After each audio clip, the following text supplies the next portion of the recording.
अपने को भी अगर गलत विचार आते हो, पूजन के समय पर पाठ करते करते गलत जगह पर अपना मन जा रहा हो, तो 5 प्रदोष एक कटोरी में 1 चम्मच घी, गाय का, देसी गाय का 1 चम्मच घी, 1 चम्मच भी ना हो तो आधी चम्मच घी, आधी चम्मच भी अगर घर में ना हो तो 2 बूंद घी, 2 बूंद भी ना हो तो देसी गाय का 1 बूंद घी अपनी हथेली में मध्य में लगाकर, जो शंकर भगवान का, भगवान शिव जी का जो शिवलिंग होता है, उस शिवलिंग के ऊपर के भाग पर अपनी हथेली को रखकर, और जो अशोक सुंदरी वाली जगह है उस जगह पर अपनी हथेली का घर्षण करना चाहिए। लगभग 5 प्रदोष अगर आपने कर लिया तो निश्चित है आपकी बुद्धि में कभी गलत विचार पूजन करते समय आएगा ही नहीं, और गलत दृष्टि की ओर जाओ।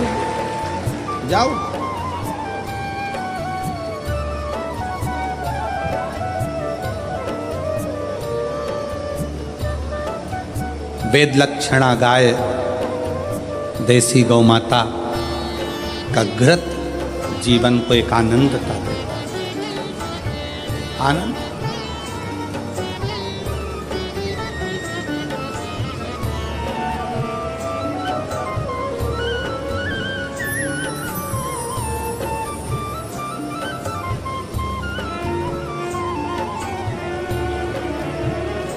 भारत के इतिहास में संसद भवन में बैठकर रात भर मंथन कर जो वक्फ बोर्ड बिल पर संशोधन किया गया, उसके लिए पूरे प्रशासन को बहुत बहुत साधुता, बहुत साधु। अब ये सब होने के बाद एक संसद में एक बात और पारित हो जाए कि गौ माता की हत्या बंद हो जाए, इससे बढ़कर कोई उससे बढ़कर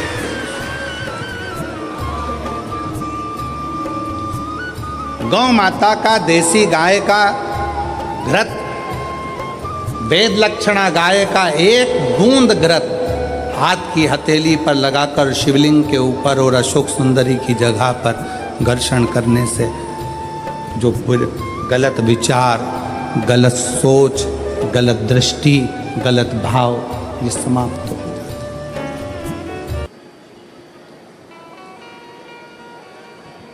आप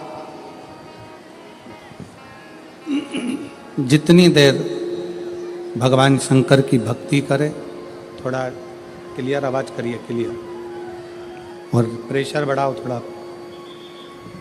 आप जितनी देर भगवान शंकर की भक्ति करें, ये विचार कर करें कि हम जन्म और मृत्यु के इस प्रपंच से छूट जाए।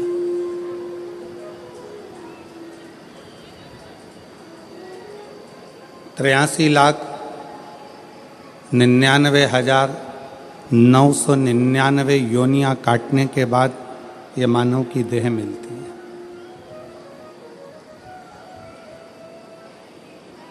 और ये 84 लाखवें नंबर की है। इसके बाद में फिर वापिस वही साइकिल घूमने लगती है, फिर पुनरपि जननम पुनरपि मरणम, फिर जन्म, फिर मृत्यु, फिर जन्म, फिर मृत्यु।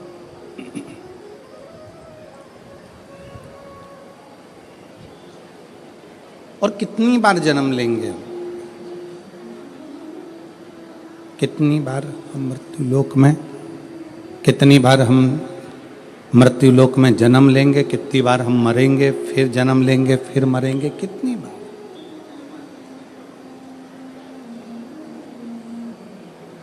कहा स्कंद पुराण में, नागर खंड में एक बड़ा सुंदर संवाद आता है।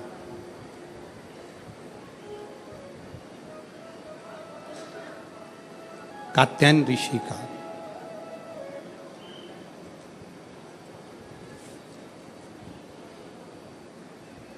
स्कंद पुराण के नागर खंड में कात्यायन ऋषि का चरित्र आता है कि कात्यायन ऋषि ने भगवान शिव और मां आद्य शक्ति की साधना करी।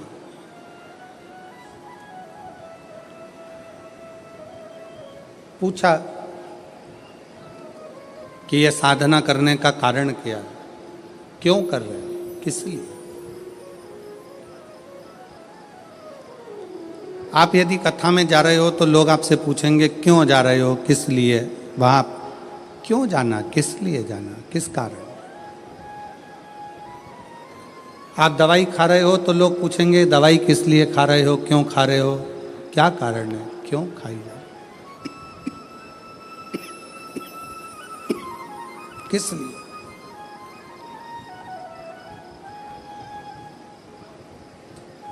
तो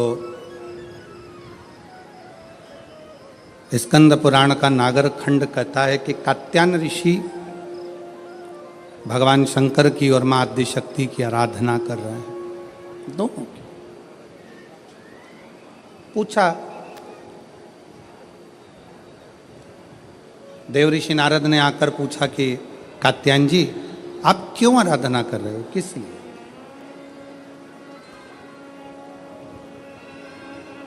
तुम्हारे आराधना करने का कारण क्या है, तुम्हारे भजन करने का कारण क्या है, तुम्हारे स्मरण करने का कारण क्या है, तुम्हारी भक्ति करने का कारण क्या है, तुम्हारा नाम जाप करने का कारण क्या है, तुम्हारा भगवत नाम लेने का कारण क्या है, किस कारण से कर?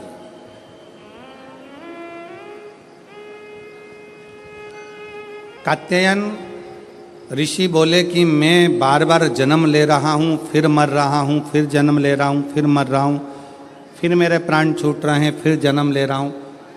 ऐसा करते करते मेरे ना जाने कितने कितने जन्म निकल गए, पर मेरी गति नहीं हो पाई।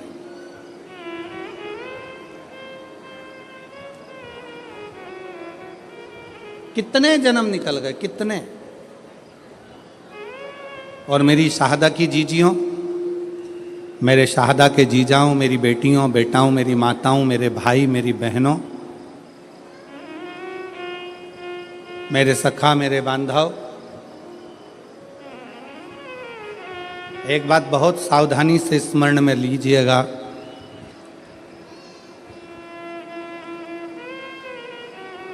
अगर आपके दिल में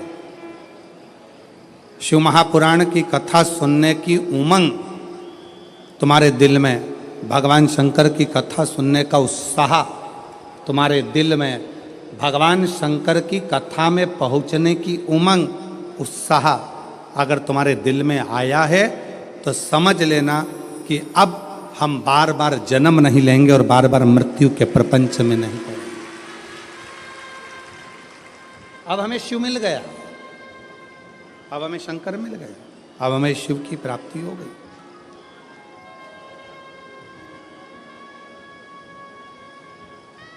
प्यार किसको कहते हैं, प्रेम किसको कहते हैं?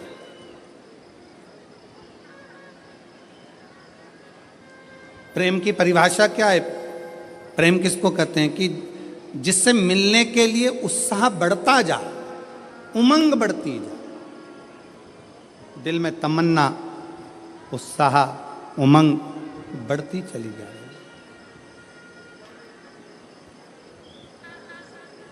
वो एक लाइन आप लोग गुनगुनाते हो ना, कि तुझसे मिलने के लिए तेरी कसम,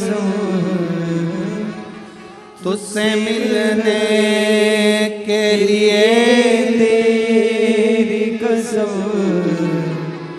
एक मुलाकात जरूरी है सनम, एक मुलाकात। बाबा से मिलन के लिए, उस परमात्मा से मिलने के लिए, उस परमात्मा के दर्शन के प्रति, उसकी कथा के प्रति, उसके भजन के प्रति, उसके मिलने के प्रति। मेरी बहनें जितनी बैठी हैं, मेरी जीजियाँ जितनी बैठी हैं, मेरे जीजा जितने बैठे हैं, मेरे भाई जितने बैठे हैं, मेरी माताएं, मेरे बंधु जितने बैठे हैं, आप अपने घर में थे, पहले दिन की कथा सुनने के लिए आप आ गए। पहले दिन इतना भीड़ हो गया, इतना भीड़ हो गया, गाड़ी बहुत दूर खड़ी हो गई, धूप भी बहुत तेज, पैदल चल चल के आप अपनी गाड़ी तक पहुँचे, ट्रैफिक में फंस गए, घर पहुँच गए। अब आपने सोचा कि अब एक काम करूँगी, मैं तो टीवी पर कथा सुन लूँगी, कल नहीं जाऊँगी। पर जैसे ही कल हुआ और वापिस तुम्हारे मन में नहीं, 5 दिन की तो कथा है, चाहे कुछ भी हो जाए मैं तो जाऊंगी, चाहे कुछ। फिर उमंग। अब इतना ट्रैफिक में फंस गए हो, इतनी भीड़ में फंस गए हो, इतना बैठने के लिए, अगर 1 बजे कथा चालू हो रही है तो तुम कम से कम ना करते हो। ये पीछे वाले पंडाल वाले तो रात भर से इंतजार करते हैं, तब इनको दोपहर में 1 बजे कथा मिलती है। पर जो आगे बैठे हैं पंडाल में, मेरा मन कहता है, विश्वास कहता है कि आप लोग भी 1 बजे के पहले कम से कम 10-11 बजे तो आते होगे। बोलो सही है कि गलत है? 11 बजे 10 बजे तो पहुँचते होगे कि हमको जाना है, आगे बैठना है, जाना है, आगे बैठना है। अब तुम अगर सोचते कि हमने 1 दिन की कथा सुन ली, बाकी के दिन टीवी पे सुनेंगे, अगर घर पर पहुंचने के बाद दूसरे दिन की फिर ललकता जाग जाए, दूसरे फिर दिन की फिर तमन्ना जाग जाए, तो समझ लेना कि शंकर से स्नेह बढ़ गया है, पिता से प्रेम बढ़ गया है और पिता से मिलने की ललकता बढ़ गई, पिता के प्रति जागरूकता बढ़ा, पिता की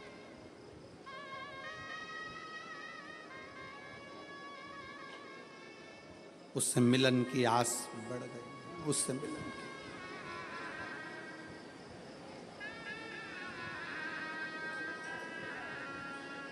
आपको मालूम है लंका का राजा रावण शंकर भगवान के कैलाश पर्वत को क्यों उठा रहा था? किस लिए? उसके रास्ते में जाने में दिक्कत हो रही थी, इसलिए। पुष्पक विमान पर बैठकर रावण जा रहा था और कैलाश के ऊपर से विमान उड़ नहीं पा रहा था, तो नीचे आकर खड़ा हो गया और गुस्से में उसने कैलाश पर्वत को उठाना प्रारंभ कर दिया। नहीं,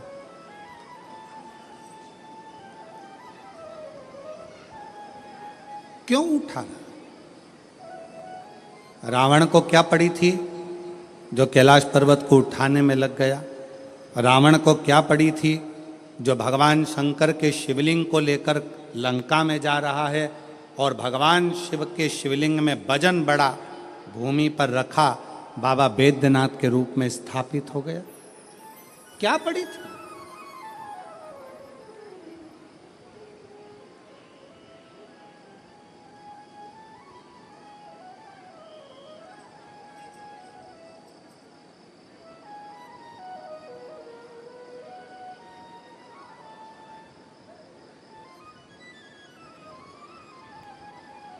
आक्रांताओं ने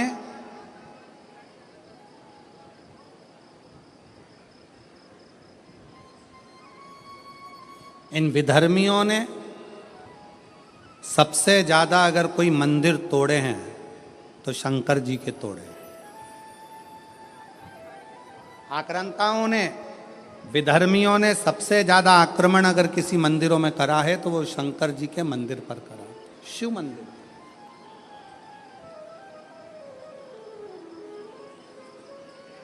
कभी विचार करिएगा, कभी स्मरण करिएगा आप, विचार करिएगा आप कि रावण में ऐसा क्या था कि रावण भगवान शंकर के कैलाश पर्वत को उठाने में लग गया, भगवान शंकर के शिवलिंग को ले जाने में लग गया। आखिर वो कैलाश पर्वत में, वो शिवलिंग में ऐसा क्या है जिसको वो उठाना चाहता है, जिसको वो उठा, क्या है?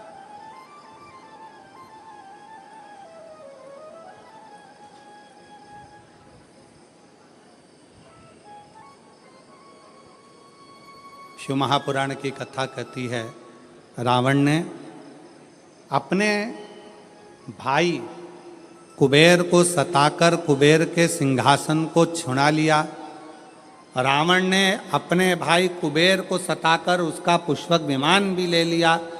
पर रावण कुबेर का सिंहासन उठाकर ले गया, रावण कुबेर का पुष्पक विमान लेकर चले गया, पर रावण कुबेर के सिंहासन पर बैठ नहीं पाया। रावण कुबेर के सिंहासन पर, कुबेर की गादी पर बैठ नहीं सका, बैठ नहीं पाया।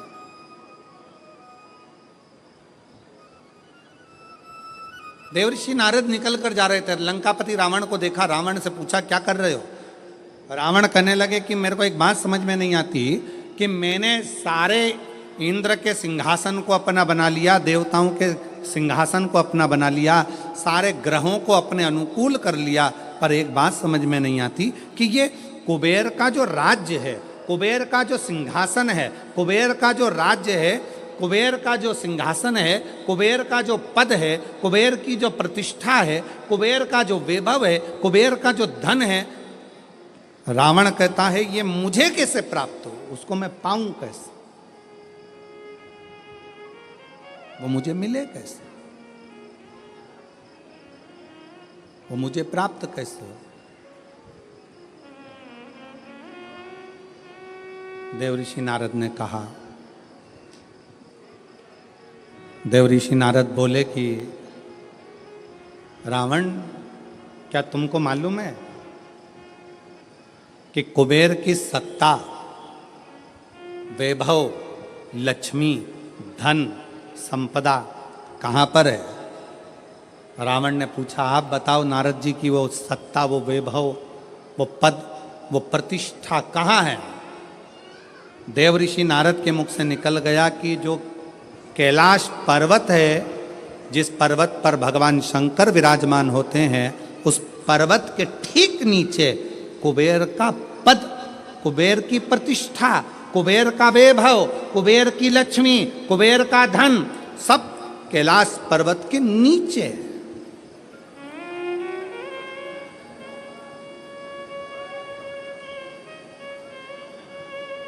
और एक बात बहुत सावधानी से स्मरण करिएगा, आप सबसे निवेदन है, जितने आस्था चैनल पर कथा सुन रहे हैं, जितने फेसबुक पर कथा सुन रहे हैं, जितने यूट्यूब पर कथा सुन रहे हैं, और जितने इस पवित्र प्रांगण के अंदर बैठकर कथा सुन रहे हैं, आप सबसे निवेदन करेंगे कि कुबेर का पद, कुबेर का वैभव, कुबेर की प्रतिष्ठा, कुबेर का धन, कुबेर की लक्ष्मी सारी की सारी कैलाश पर्वत के नीचे है, अर्थात शंकर भगवान के चरणों में, शंकर भगवान के नीचे ये सारा धन, वैभव, प्रतिष्ठा सब दबी पड़ी हुई है। इसलिए लंका का राजा रावण मालूम पड़ने पर कैलाश पर्वत को उठाने लगा कि इसके नीचे से मैं लक्ष्मी को, वैभव को, धन को छुड़ा लूंगा, खींच लूंगा।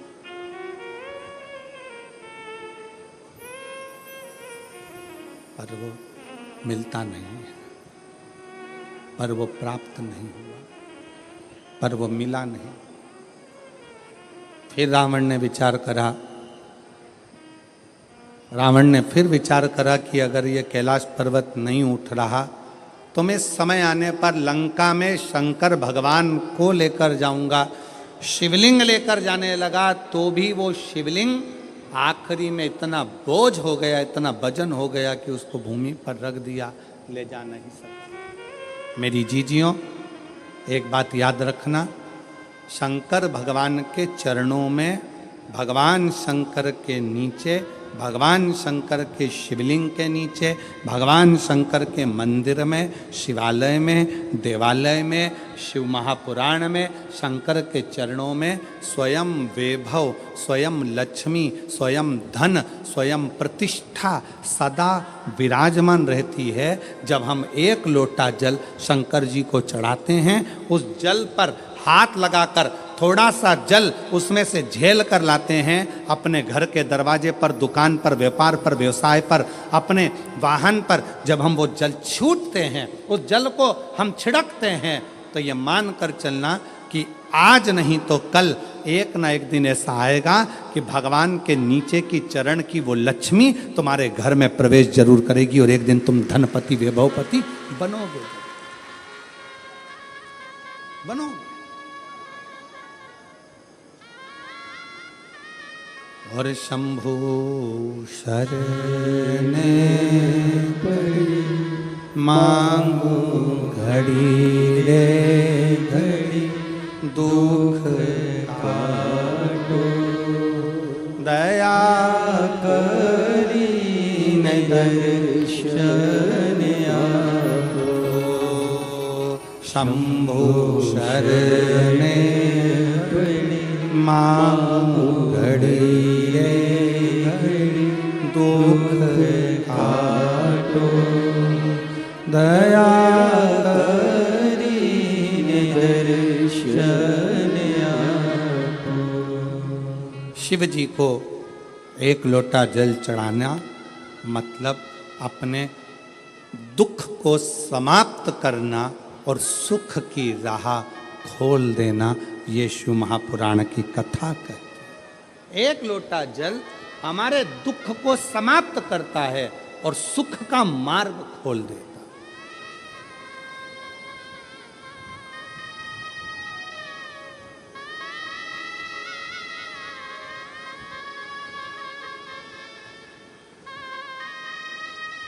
जितने लोग यहाँ आज लगभग 5 लाख से ऊपर शिव भक्त यहाँ पर बैठे हुए हैं। पंडालों की कैपेसिटी से ज़्यादा भरे पड़े, जितने अंदर उससे ज़्यादा बाहर अपना अपना चादर छाता लगा लगा कर लोग बैठे हुए हैं। कुछ गाड़ी के अंदर बैठकर कोई कहीं, कोई पेड़ों की छाँव में, कोई बिल्डिंगों की छाँव में, जहाँ तहाँ लोग बैठे बैठे।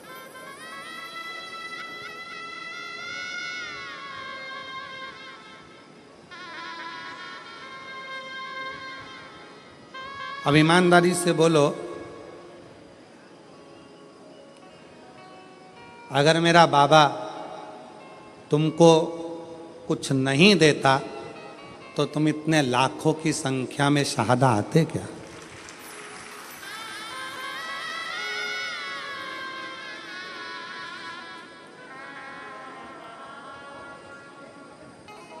खाली ना जाता कोई दर से तुम्हारे, खाली ना जाता कोई दर से तुम्हारे, मैं खड़ी हूँ नदी पावे फसा, अपने हृदय से लगा लो, गिरा जा रहा हूँ, उठा लो, भोले अपने दर से अब तो न टालो, गिरी जा रही हो, उठा लो, भोले अपने दर से अब तो न टालो, गिरा जा रहा हो, उठा लो। अगर भगवान भोलेनाथ नहीं देते तो यहाँ कौन आता? कौन आता? कृपा की ना होती जो आदत तुम्हारी, तो सुनी ही रहती अदालत तुम्हारी। जो गरीबों के दिल में जगह तुम ना पाते तो किस दिल में होती इबादत तुम्हारी। ये तुम्हारी ही कृपा है, तुम्हारी।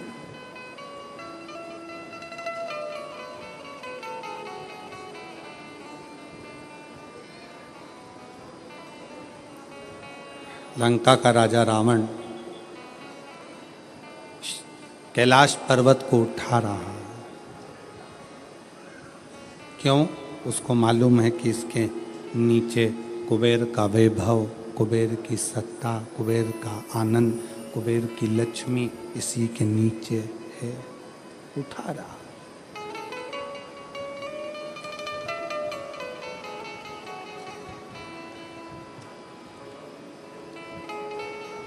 उठा नहीं, कैलाश पर्वत, हिला नहीं कैलाश पर्वत, उठ ही नहीं पाया कैलाश पर्वत, नहीं हिला। फिर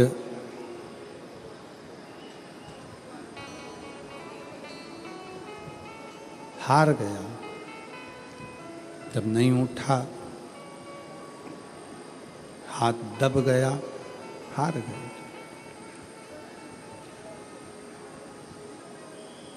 फिर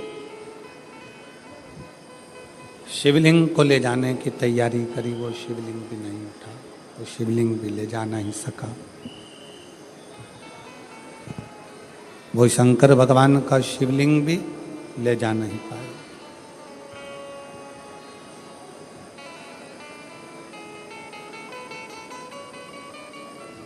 इन हाथों की रकीलें अगर गलत हैं, ज्योतिषाचार्य ने कह दिया कि ये रेखाएं तुम्हारी गड़बड़ हैं, ये रेखाएं गलत हैं, तो इन हाथों में जल का भरा हुआ एक लोटा पकड़ाओ, इस हाथों से शिव जी को जल चढ़ाना प्रारंभ करो, इन हाथों से शिव मंदिर में सफाई करना प्रारंभ करो, हाथों की रकीलें धीरे धीरे सुलझना प्रारंभ हो जाएगी और तुम्हारा जीवन श्रेष्ठ होता चलेगा, जीवन श्रेष्ठ होगा। ये भाग्य की रेखाओं में, ये भाग्य की रेखाओं में अगर कुछ गलत लिखा गया है, इसको शिव मंदिर में, शिवालय में, भगवान शंकर के चरणों में इस मस्तक को झुकाना प्रारंभ करें।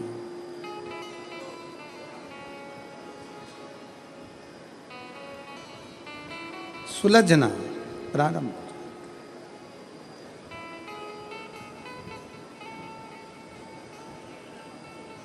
पर उसमें सबसे मूल है अपने मन का संयम।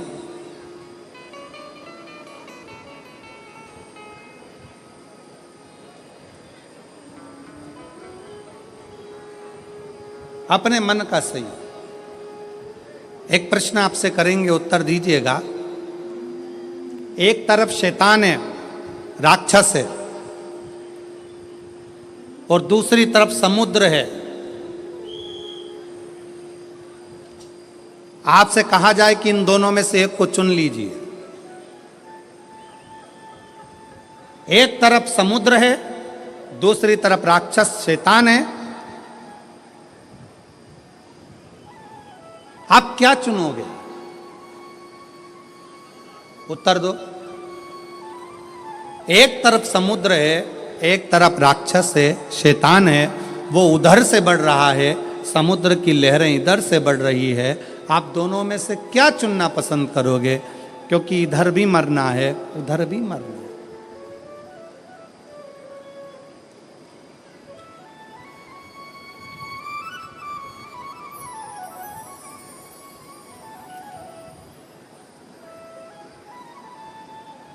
क्या चुनो?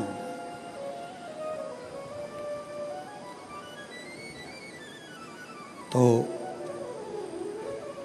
हो सकता है आप में से आधे लोग कहें कि हम समुद्र को चुन लेंगे, कोई कहे हम राक्षस को, शैतान को चुन लेंगे।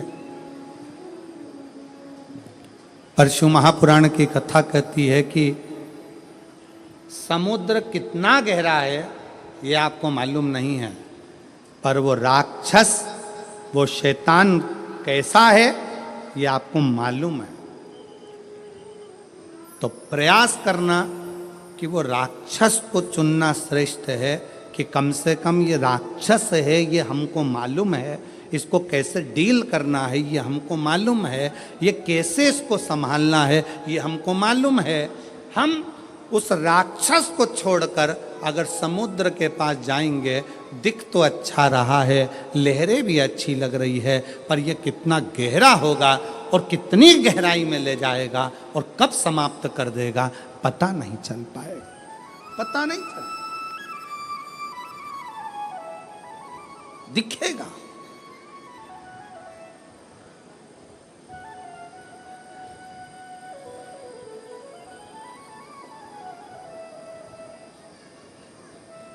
एक बहुत अच्छी कथा आती है।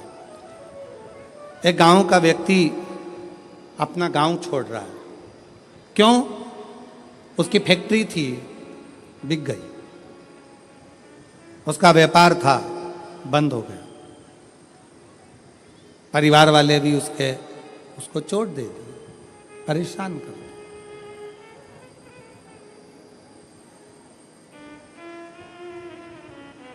उसने प्लान बनाया कि अब मुझे इस गांव में नहीं रहना है, मुझे ये गांव छोड़ना है,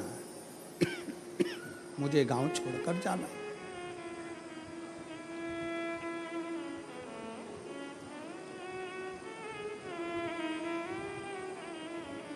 पूरा फैक्ट्री बेच दिया, घर बेच दिया, जमीन बेच दी, सब कुछ बेचकर धन एकत्रित करा, घोड़े पर बैठ गया, घोड़े पर बैठकर और सब बेचकर परेशान होकर वहां से चल दिया।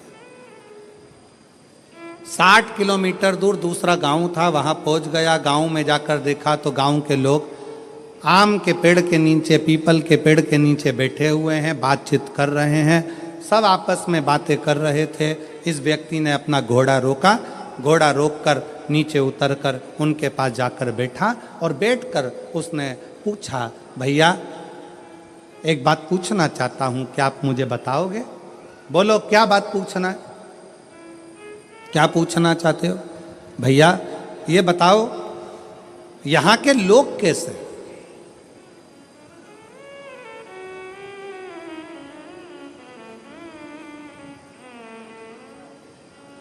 गांव के लोगों ने पूछा, तुम कहां से आए हो? उसने कहा, मैं अपने गांव से आया हूं, यहां से 60-70 किलोमीटर दूर से। मेरा सारा अब वो गांव मैंने छोड़ दिया है और मैं सोच रहा हूं कि कोई गांव में जाकर बसना है, मुझे किसी गांव में जाकर रहना मुझे। तुम बताओ यहां के लोग कैसे, इस गांव के लोग कैसे? तो गांव के लोगों ने पूछा कि तुम हमसे पूछ रहे हो कि यहाँ के लोग कैसे हैं, पहले तुम बताओ कि तुम जो अपना गांव छोड़कर आए हो वहां के लोग कैसे थे?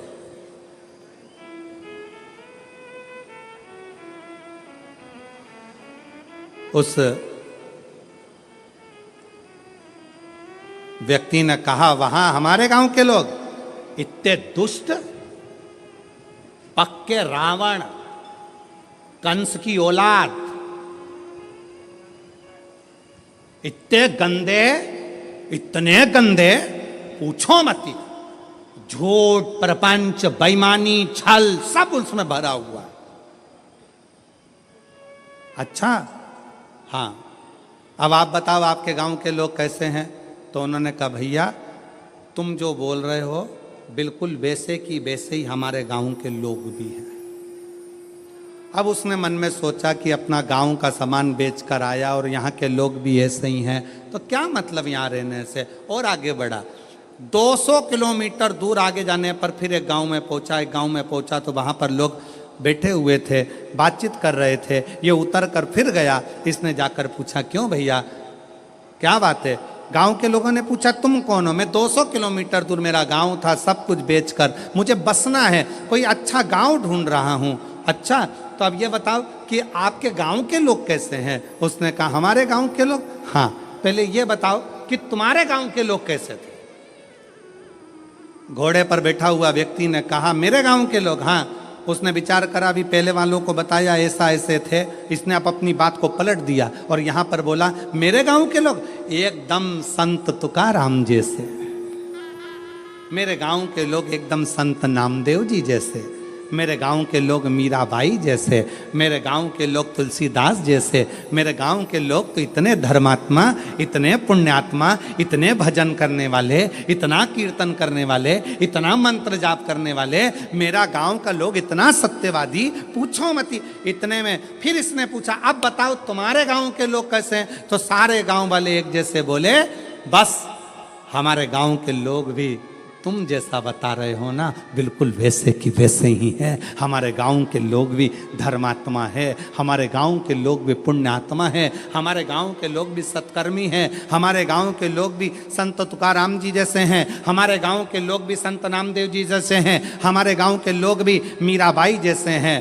तब उस व्यक्ति के दिमाग में आया कि ये बिल्कुल सत्य है आप कितने भी गांव बदल लो, आप अपनी कितने भी घर बदल लो, आप अपने रिश्तेदार को छोड़कर दूसरे शहर में जाकर बस जाओ, तुम जैसे होगे वैसे ही दुनिया के लोग मिलेंगे। आप अच्छे हो तो दुनिया अच्छी मिलेगी। कितने बदलोगे? शहादा छोड़ा पूना चले गए, पूना छोड़ा मालेगांव चले गए, मालेगांव छोड़ा लातूर चले गए, लातूर छोड़ा नागपुर चले गए, नागपुर छोड़ा मुंबई चले गए, और वहां पर भी जाकर के हम तो जैसे थे, हमारे गांव के लोग जैसे पहले थे, जैसे हमारे आसपास के लोग ईर्ष्या रखते थे, जैसे हमारे गांव के लोग वैसा करते थे, वैसे की वैसे यहां मिल रहा है। उसका कारण क्या है? ना शहादा बुरा है, ना मालेगांव बुरा है, ना पुणे बुरा है, ना नागपुर बुरा है, ना भोपाल बुरा है, ना इंदौर बुरा है।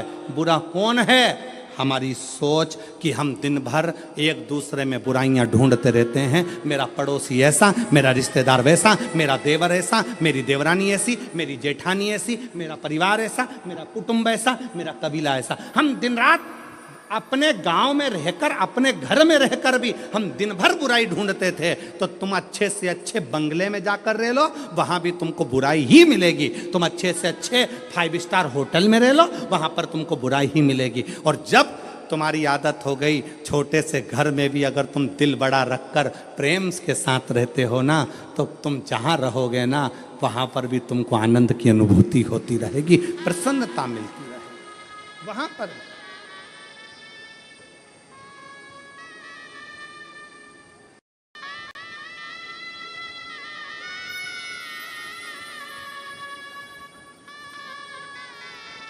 वो कहते जो जैसी भावना लाया वो वैसा ही फल पाया।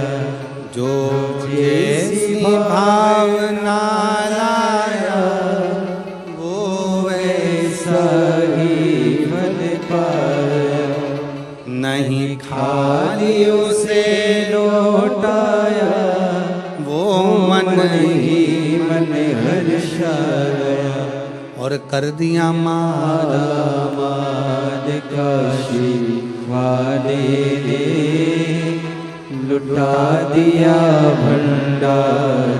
काशी वाले ने लुटा दिया भंडार। काशी वाले जिस भावना से, जैसी सोच लेकर, जैसा विचार रखकर, जैसा व्यवहार रखकर आप आओगे, वैसा सुख आपकी जिंदगी का एक पत्र है। देखिए,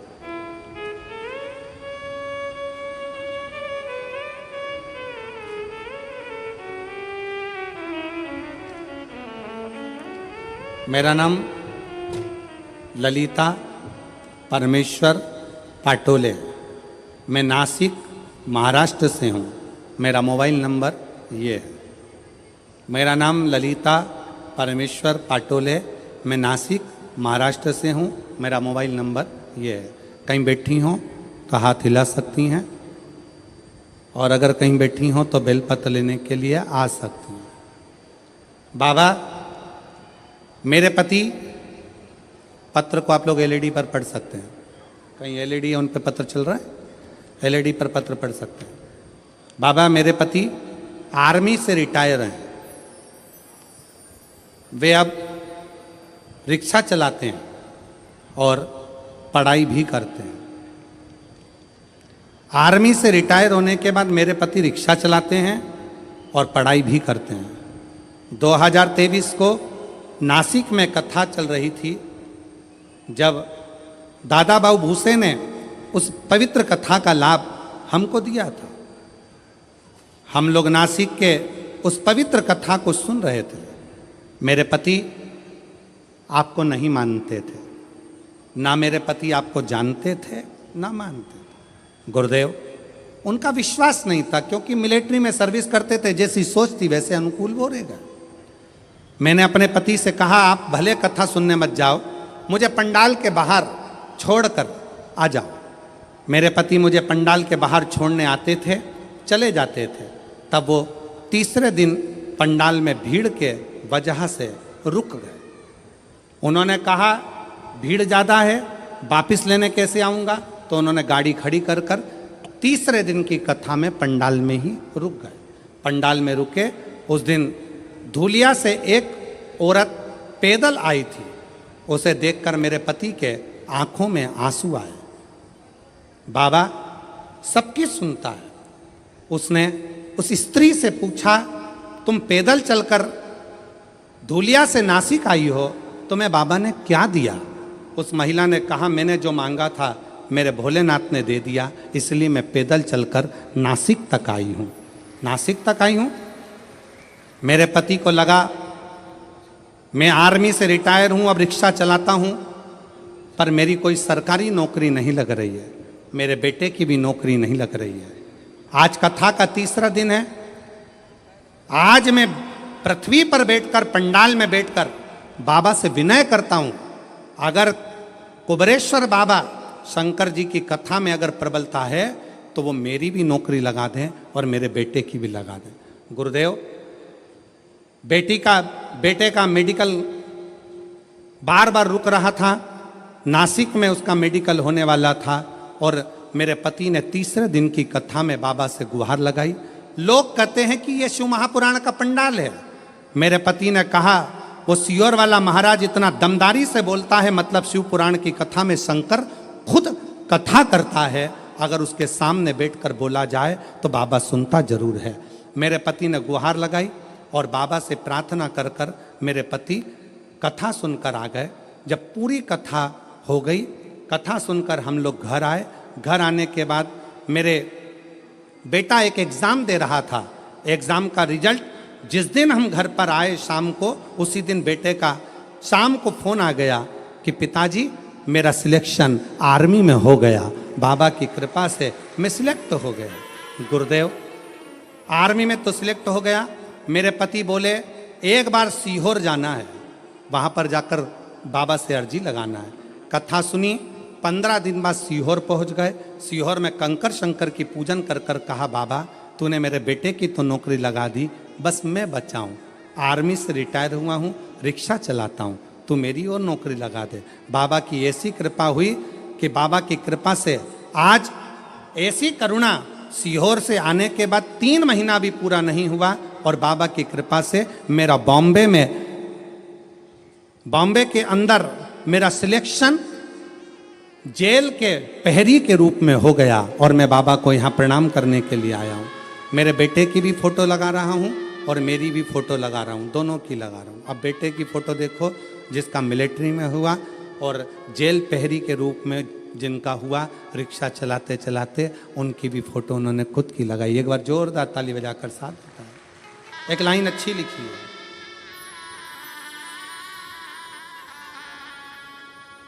बोलो जरा लाइन को आप लोग बोलो एलईडी पर पढ़ के।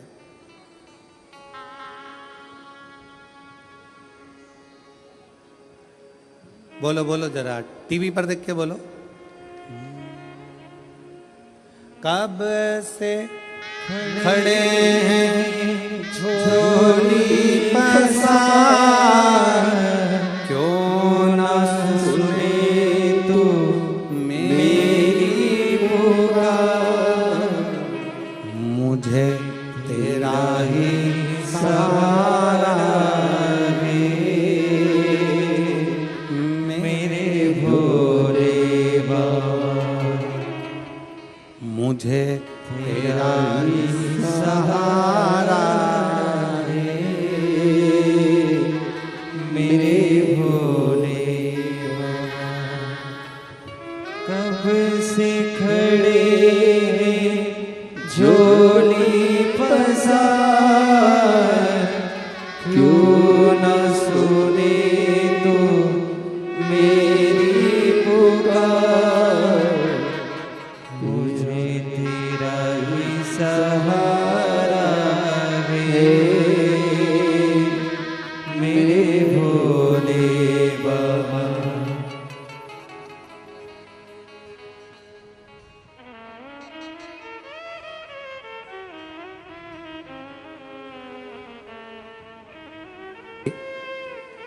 पुनः वापिस नौकरी लगी, बेटे की भी नौकरी लगी। एक बार जोरदार ताली बजाकर स्वागत करिए। और मुझे तेरा ही सहारा है मेरे भोले बाबा, मैंने तुझे ही पुकारा है मेरे भोले बाबा। दिल से उसको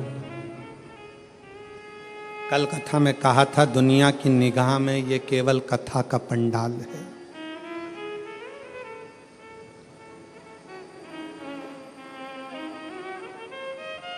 दुनिया की निगाह में केवल ये शिव महापुराण की कथा का पंडाल है, पर हम कहते हैं ये केवल कथा का पंडाल नहीं, आपकी किस्मत खोलने की चाबी का पंडाल है, जहां किस्मत खोलने की चाबी मिलती है।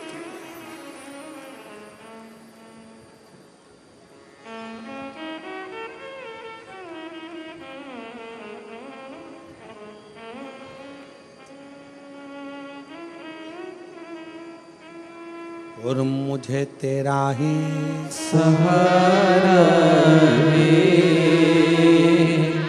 मेरे भोले बाबा। शंकर भगवान के शिवलिंग के नीचे का स्थान कुबेर का होता है, शंकर भगवान के कैलाश के नीचे का स्थान कुबेर की लक्ष्मी का होता है।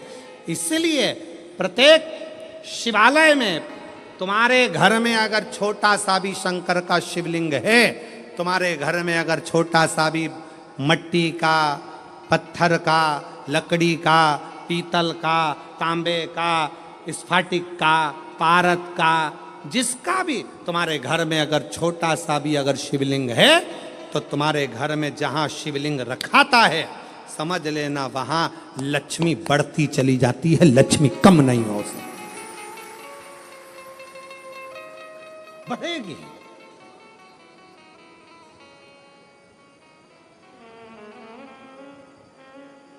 बस दो चीजों का स्मरण रखिए, एक अपने खानदान का और दूसरे अपने खान पान का।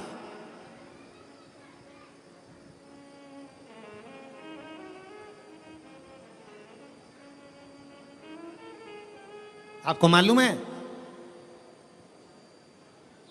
जब अंग्रेजों ने भारत पर हुकूमत करी है, तो उन्होंने विचार करा सबसे पहले कि करा क्या जाए, भारत के लोगों को अपना गुलाम कैसे बनाया जाए। तो उन्होंने सबसे पहला प्रयास करा कि इनके खानदान मिटाए जाएं।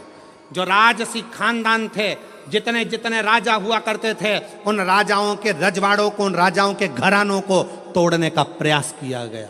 पहले खानदान तोड़े हैं, और जब राजाओं के खानदान नहीं टूट पाए, जब राजघराने नहीं टूट पाए, फिर इन्होंने खान पान तोड़ा। खान पान क्या? गलत तरह का भोजन विदेश से बुलाते थे और भारत के लोगों को वो गलत तरह का भोजन कराते थे। भारत में रहने वाला सनातनी कभी भी नॉनवेज छूता नहीं था। भारत में रहने वाला भारतीय सनातनी कभी भी मांस का सेवन नहीं करता था, गलत व्यसन का सेवन नहीं करता था। वो तो ये अंग्रेजों ने तुमको गुलाम बनाने के लिए जब खानदान नहीं तोड़ पाए तो खान पान को तोड़ा है, तुम्हारे खाने का तरीका बदल दिया, तुम्हें वेज से नॉन वेज बना दिया, तुम्हें ले जाकर गलत भोजन में लगा दिया। गलत भोज।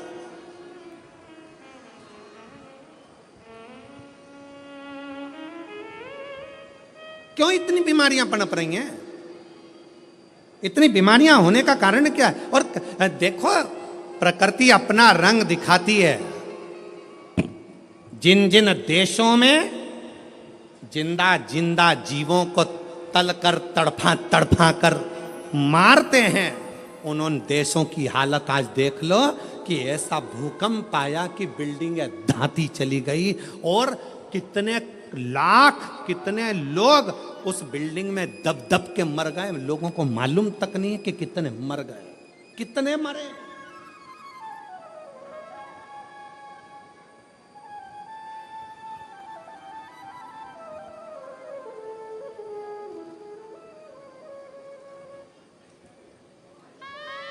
कितने। इसलिए निवेदन है, थोड़ा सा अपने आप को सुधारने का प्रयास करिए, थोड़ा सा, ज्यादा नहीं, थोड़ा सा।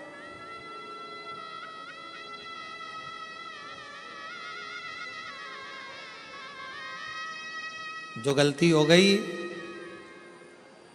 अभी तक जो गलती कर ली, उस गलती को अब छोड़ने का प्रयास करो। मदिरा के नशे में हो, मदिरा छोड़ने का प्रयास करो।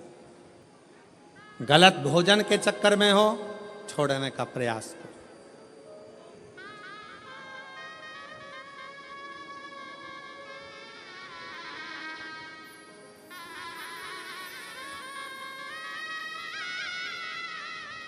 हम कहेंगे तो थोड़ा सा लोगों को बुरा लगेगा, पर सत्यता है, जब उम्र और कमर, उम्र और कमर जब 40 की हो जाए या 40 से पार हो जाए, तो भोजन मत बढ़ाओ, भजन बढ़ाओ, भोजन को कम करते जाओ।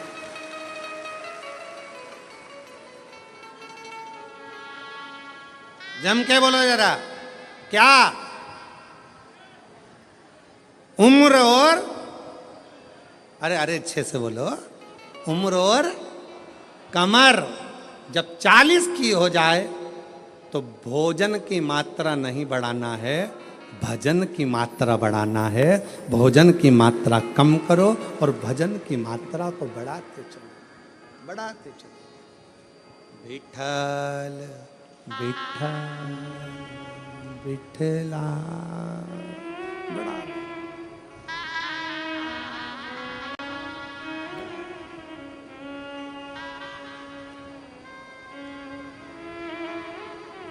बड़ा हो। जितना बन सके श्री शिवाय नमस्तुभ्यं, श्री शिवाय नमस्तुभ्यं, श्री शिवाय नमस्तुभ्यं, श्री शिवाय नमस्तुभ्यं। भजन की मात्रा को बढ़ाना, प्राण को, भोजन को कम कर दो, गलत भोजन कम कर दो, व्यसन कम कर दो।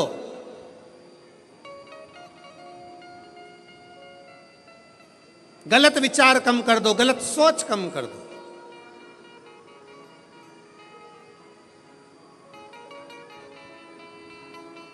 कल एक भैया प्रश्न कर रहे थे,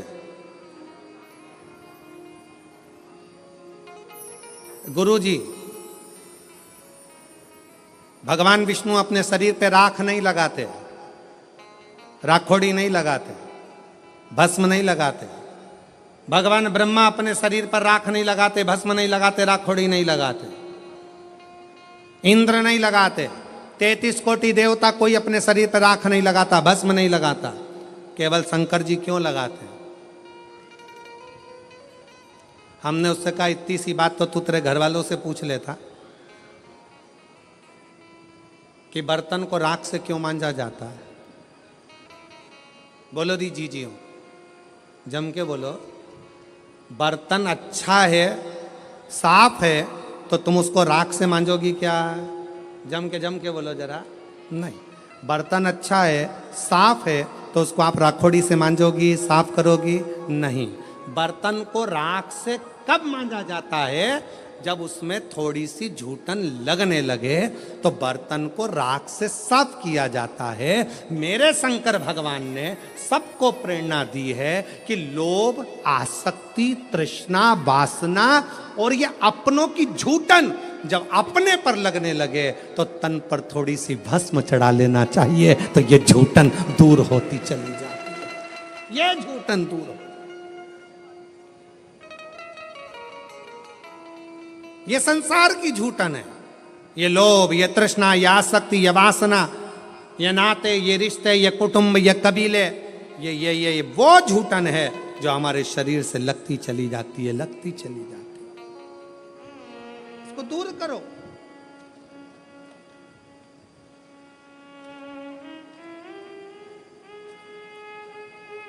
अच्छा ट्यूब लगाओगे ना, क्रीम, अच्छा अच्छा खूब सारा सारा पाउडर क्रीम और वो नीले कलर का ऐसा और लाइन और फिर उसमें डब्बा, फिर वो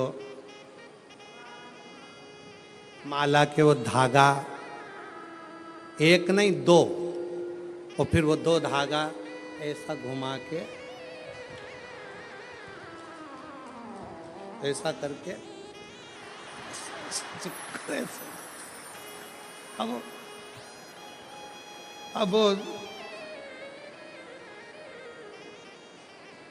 अब तुमने जितना क्रीम लगाया है, तुमने जितना स्नो लगाया है, तुमने जितना पाउडर लगाया है, ईमानदारी से बोलो इतना क्रीम पाउडर लगा के तो लोग तुम्हारे पास में आएंगे ही आएंगे।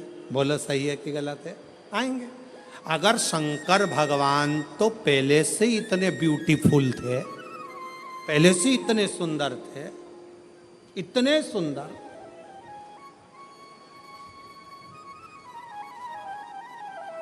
वो कहते हैं ना भोलेनाथ ब्यूटी फूल।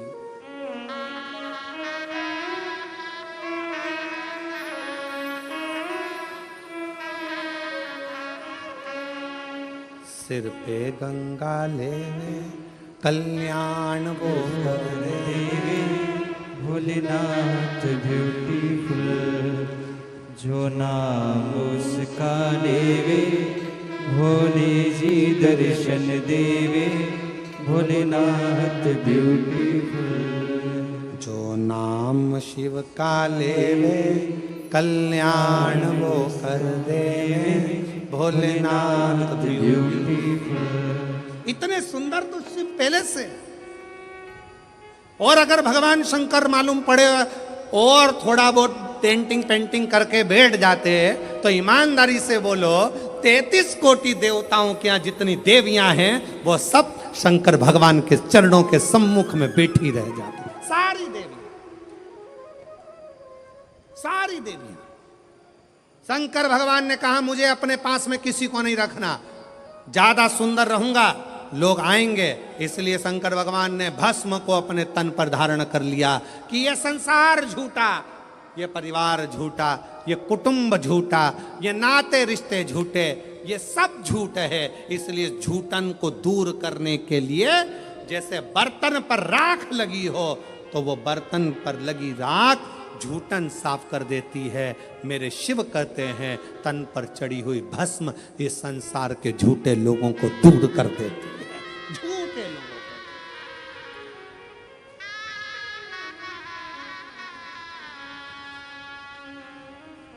जो नाम शिव का ले कल्याण जी दर्शन देवे, भोलेनाथ ब्यूटीफुल। शिव स्वयं तन पर भस्म धारण करते हैं, स्वयं।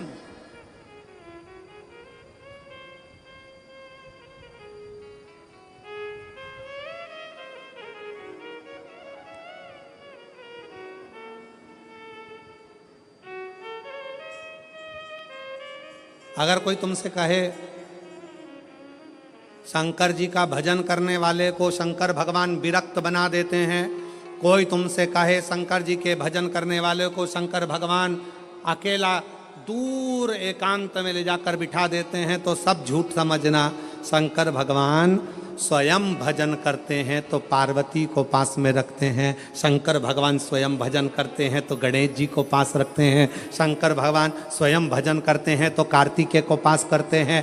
33 कोटि देवताओं में कोई एक देवता ऐसा बता दो जो अपनी पत्नी, अपने बच्चे, अपने रिश्ते, अपने नाते सबको साथ रखते हो। केवल एक शंकर भगवान हैं जो अपनी बहुओं को रिद्धि सिद्धि को भी साथ रखते हैं, जो अपने पोते आमोद प्रमोद को साथ रखते हैं, जो अपनी बेटी अशोक सुंदरी को साथ रखते हैं, जो अपनी बेटी जया विषहरा शामरी बारी दौतली देव उसको साथ रखते हैं। कोई एक देवता बता दो जो अपने पूरे रिश्तेदार के साथ अपने मंदिर में रहता हो। केवल एक शंकर भगवान जो अपने रिश्तेदार तो रिश्तेदार नंदी को भी अपने मंदिर में जगह देकर रखते हैं कि तू मेरे साथ में।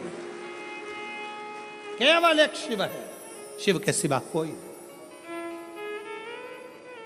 शंकर भगवान कभी विरक्ति नहीं देते, शंकर भगवान परिवार को जोड़ देते हैं, शंकर भगवान कभी तुमको कष्ट नहीं देते, शंकर भगवान कष्टों से दूर कर देते हैं। दुनिया की ऐसी कौन सी बीमारी है जिसका इलाज शंकर की भक्ति ना कर पाई। एक पत्र है, देखिए।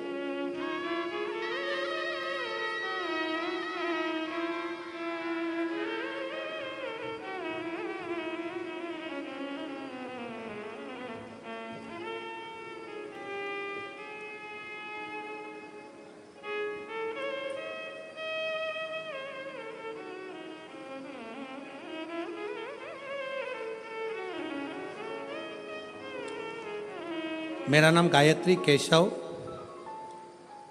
केदारे है। मेरा मोबाइल नंबर ये है,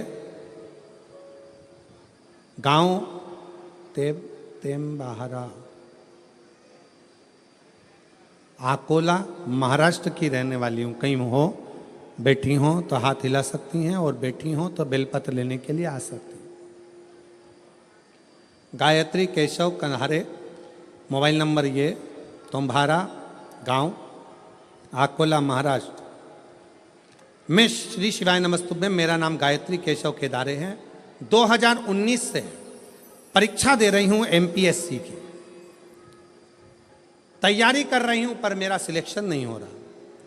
तब पहली बार अपने रिश्तेदारों के कहने पर मैंने टीवी पर आपके बारे में सुना, और मैंने शंकर जी की 1 लोटा जल चढ़ाना प्रारंभ किया। रोज मंदिर जाती, बाबा को जल चढ़ाती, रोज जल चढ़ा कर आती। अभिषेक करने गई, शिव जी का कथा श्रवण करी, बाबा को विनय करा, और आज बाबा की ऐसी कृपा हुई गुरुदेव, मैंने नंदुरबार में बाबा की कृपा से दर्शन किया, और दर्शन करने के बाद वहीं पंडाल में बाबा से प्रार्थना करी कि बाबा कुछ भी हो, मेरी एमपीएससी की परीक्षा उत्तीर्ण हो जाए और मेरा सिलेक्शन हो जाए और मेरी सरकारी जॉब लग जाए। आज बाबा की कृपा से मैं बाबा को धन्यवाद देने के लिए आई हूँ कि मेरा सिलेक्शन हो गया और मैंने उत्तीर्णता प्राप्त कर ली। बाबा को धन्यवाद देने के लिए मैं यहाँ पहुँची हूँ। एक पत्र और देखिए, बड़ा सुंदर।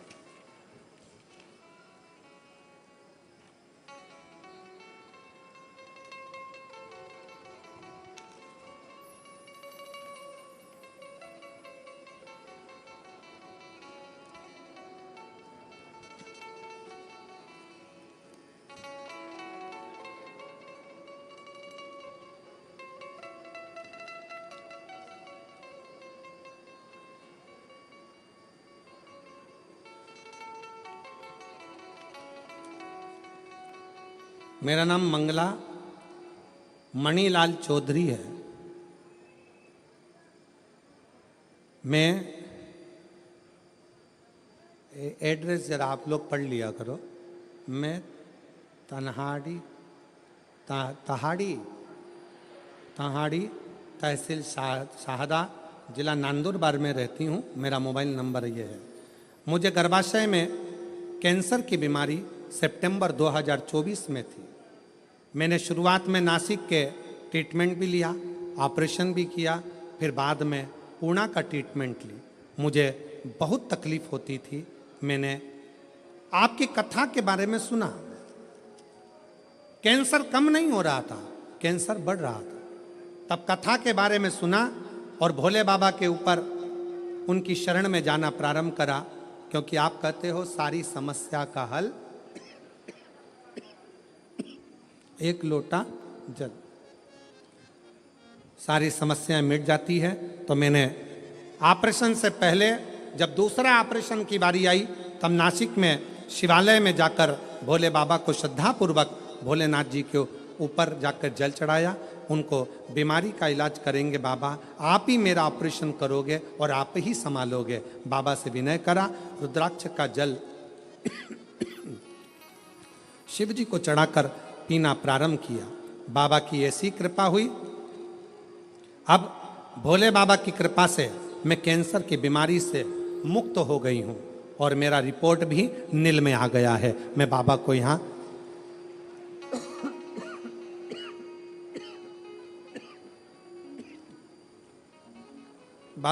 धन्यवाद देने के लिए आई हूँ। गला पकड़ रहा है माइक बहुत ज़्यादा। बाबा को मैं यहाँ धन्यवाद देने के लिए आई हूँ। कहीं बैठी हो तो एक बेलपत्र लेने के लिए आ सकती हो। शिव की भक्ति किसको कहते हैं? भगवान शंकर का गुणगान किसको कहते हैं? शिव का स्मरण किसको? शिव की उपासना किसको कहते हैं? शंकर भगवान की भक्ति किसको कहते हैं? शिवाराधना किसको कहते हैं?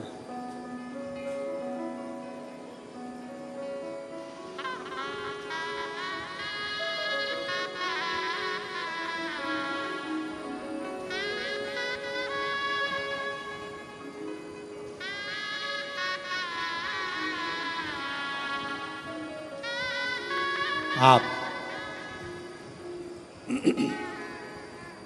जब भगवान शंकर को हृदय से, भाव से पुकारोगे, दिल से,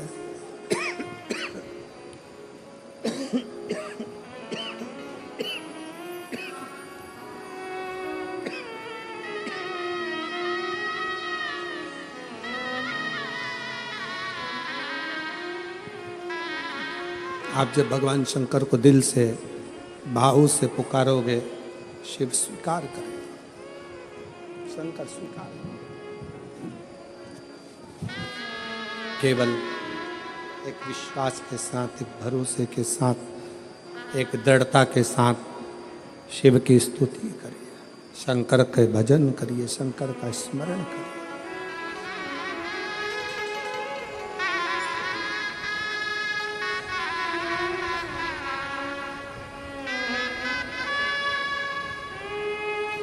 भगवान शिव का गुणगान, शिव का स्मरण, शिव की भक्ति जीवन को सुख देती है, आनंद देती है।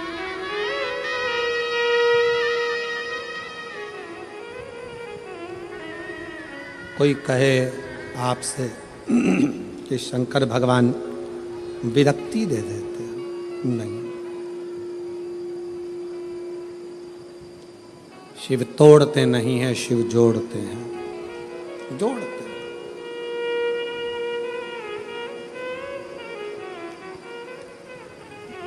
भगवान शंकर तोड़ने का काम नहीं करते, जोड़ने का काम करते, जोड़ते। अब वो आधारित है आपके विश्वास पर।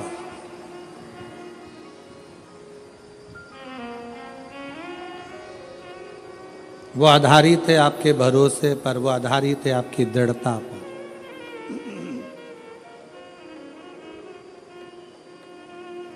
जो जैसी भावना लाया वो वैसा ही फल पाया। नहीं खाली उसे लौटाया, वो मन ही मन हर्षाया। और कर दिया माला मान काशी वाले ने, लुटा दिया भंडार काशी वाले ने। शिव झूठे संसार से मोह को हटाते हैं। कोई ने कहा शंकर भगवान विरक्ति देते, किससे विरक्ति? सावधान हो। जितनी बेटियां कथा श्रवण कर रही हैं, मैं उनसे एक निवेदन करना चाहूंगा। दुनिया के लोग कहते हैं कि माँ बाप को बेटा तारता है, पर शिव महापुराण की कथा में अशोक सुंदरी का संवाद ऐसा आता है कि दुनिया के लोग कहते हैं कि माता पिता को बेटा तारता है, पर शिव महापुराण की कथा कहती है कि माता पिता को, जब माता पिता बेटी का कन्यादान करते हैं, हाथ पीला करते हैं, कन्यादान का संकल्प लेते हैं, वो कन्यादान का संकल्प एक ऐसा होता है जिससे एक बेटी अपने बुजुर्ग माँ बाप को भी पार लगा देती है, माँ बाप को तार देती है। माता पिता, कोई तुम्हें मोटरसाइकिल दिखाए, 50 रुपए का पेट्रोल डलवाकर भुड़भुड़ कराकर जिनकी दुकानों पर मोटरसाइकिल सुधरने के लिए आती है, गाड़ियां सुधरने के लिए आती है, वो 50 रुपए का पेट्रोल भी तुम्हारा होता है। 10-20 रुपए की चाउमीन खिलाकर, 25-50 रुपए का नाश्ता कराकर, अपनी बॉडी शॉडी दिखाकर, अपना सुंदर सूरत दिखाकर,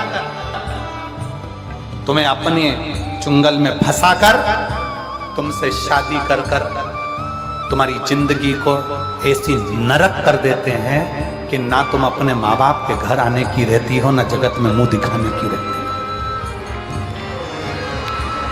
मेरा बेटियों से निवेदन है, सावधान। ये लव जिहाद के चक्कर में तुम्हारी जिंदगी बर्बाद ना हो जाए। कितनी बेटियां बैठी हैं, जरा खड़ी हो। जितनी बेटियां यहाँ बैठी हैं सब खड़ी हो जाओ। जितनी लड़कियां बैठी हैं खड़े हो। हम छत्तीसगढ़ की बेटियां हैं, अपनी जगह पर खड़े हो जाओ। जितनी बेटियां बैठी हैं, हाँ हो खड़े, शान से खड़े हो। अब दोनों हाथ उठाकर हर हर महादेव बोलो, हर हर। और दोनों भुजा उठाकर संकल्प लो कि हमारे माँ बाप जहां शादी करेंगे, अपने माँ बाप के कहने पर शादी करूंगी। गुंडे और बदमाशों के चक्कर में, इस लव जिहाद के चक्कर में नहीं पड़ूंगा। ये संकल्प होना चाहिए। उठाओ दोनों हाथ, हाँ उठाओ दोनों हाथ, और एक बार दोनों हाथ उठाकर कहो हर हर। बैठो। धन्यवाद बेटियों, प्रणाम करता हूं आपको, नमन करता हूं आपको साधुवाद देता हूं। इनके चक्कर में नहीं पड़ी। मैं अपने जीवन को अपने माता पिता के अनुकूल चलूं, अपने माता पिता के। पवित्र कथा कर रहे, शिव महापुराण की कथा वर्णन कर। हाथी के पांव को मगर पकड़ लेता है और वो मगर छोड़ता नहीं। हाथी भगवान को ढूंढने के लिए कहीं नहीं जाता, पुकार केवल। कब तक ढूंढोगे? परमात्मा को ढूंढना नहीं चाहिए, परमात्मा को पुकारना चाहिए। निर्मल मन सो मोहि पावा, मोहि छल छिद्र कपट ना। भगवान को आप जितने भाव से, जितने हृदय से, निर्मलता के भाव से पुकारोगे, उसको आवाज दोगे, आवाज लगाओगे, वो मिलेगा। कुछ नहीं आता आपको, ना आपको मंत्र आता है, ना आपको तंत्र आता है, ना आप पढ़े लिखे हो, ना विद्या है, ना आपके पास में बहुत सारा ज्ञान है। मान लो हमारे पास कुछ भी नहीं, ना हमारे पास में धन है, ना हमारे पास दौलत है, ना हमारे पास सत्ता है, ना हमारे पास वैभव है, ना हमारे पास बहुत सारा वैभव, धन, सत्ता कुछ भी नहीं है। पर याद रखना, तुम्हारे पास कुछ भी नहीं है, पर एक अच्छा दिल, एक अच्छा मन तो आपके पास में है। वो भगवान को देने का प्रयास। अच्छा दिल, अच्छा मन भगवान को दीजिए, अच्छा हृदय परमात्मा को देने का प्रयास। कितने करोड़पति हैं जिनको भगवान मिला? लिस्ट बनाओ, बताओ। कितने धनपति हैं जिनको भगवान मिला? धनपतियों ने भी अपना धन छोड़कर वन में जाकर निवास करा, भगवान को पुकारा, तब भगवान मिला, तब भगवान मिला।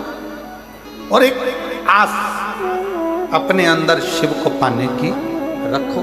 एक वो एक लाइन भले किसी फिल्मी गीत की है, पर वास्तवता वो देती है। वो कहते हैं ना, भीड़ में तन्हाई में प्यार की गहराई में, दर्द में रुसवाई में, मुझे तुम याद आते हो,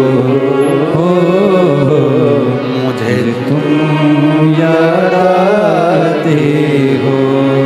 दर्द है, दुख है, कष्ट है, बीमारी है, रोग है, एकांत हूँ, भीड़ है, सब में मुझे तुम याद आते हो,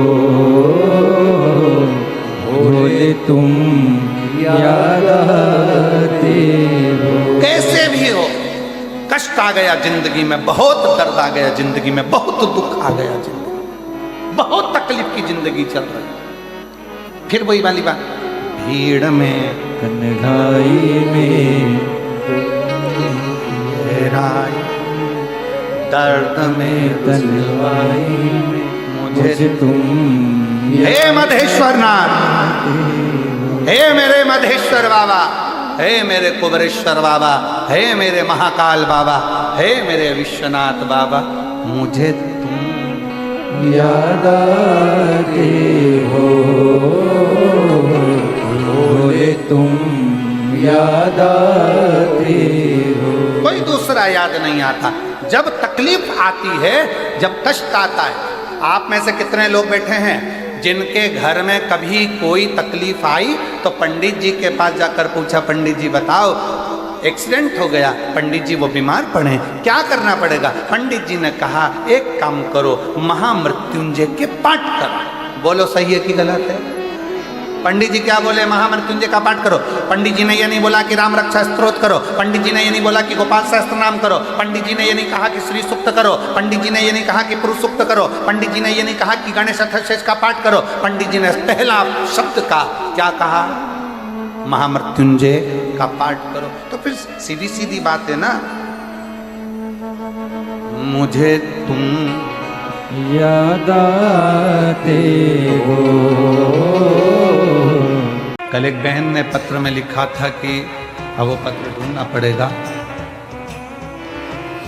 68 साल से उसको मिर्गी आ रही थी, 68 साल से मिर्गी के दौरे थे उसको बचपन से, और 68 साल से मिर्गी का दौरा जिसको आ रहा हो, समझना, जरा विचार करिएगा जरा कि क्या स्थिति है।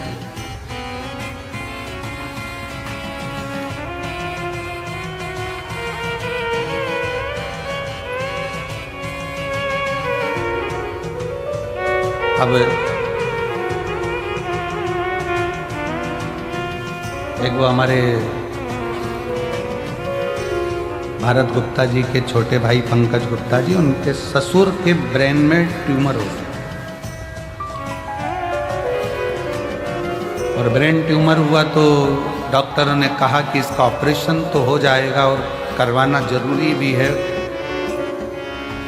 पर याददाश्त आएगी, कोमा में चले जाएगा, या तुम्हें पहचान पाएगा, नहीं पहचान पाएगा, या ठीक रह पाएगा, नहीं रह पाएगा, कोई भरोसा।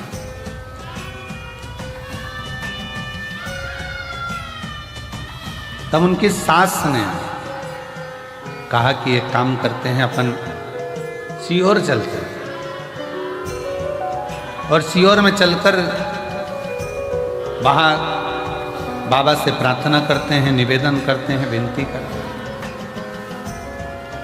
सीहोर आए, कंकर शंकर पूजन करी, हम तो थे ही नहीं, हमारा मिलना भी नहीं हुआ, विनय कर कर चले गए, रुद्राक्ष लिया, पहुँच गए।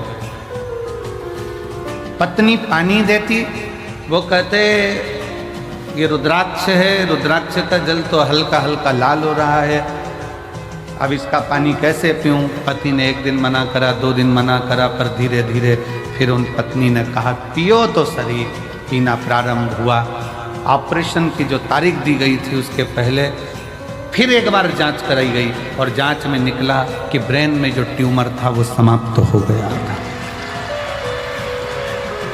वो समाप्त हो गया।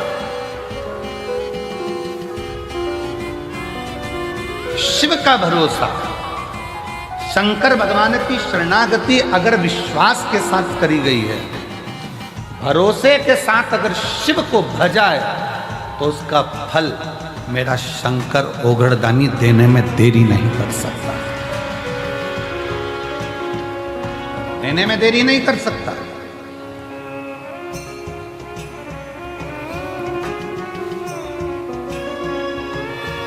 जब कथा विराम होगी, कथा विराम होकर आरती होगी, आरती होने के बाद पृथ्वी को, भूमि को आप सब प्रणाम करना, उसकी रज मस्तक चढ़ाकर कहना बाबा कंकर शंकर की भूमि पर हम आए हैं, हमसे कोई गलती हुई हो तो क्षमा करना।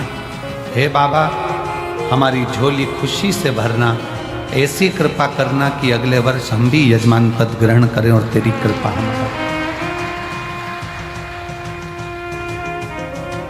खाली ना जाता कोई दर से तुम्हारे खाली न जाता कोई, दर से तुम्हारे मैं भी खड़ी हूँ नदी पावे बसा, अपने हृदय से लगा लो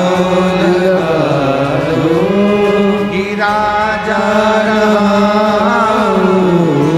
उठा लो, भोले अपने दर से अब तो न टालो, गिरी जा रही उठा लो।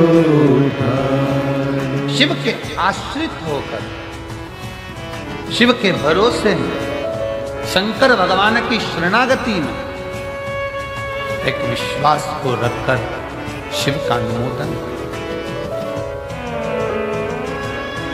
शिव का स्मरण, शिव की भक्ति।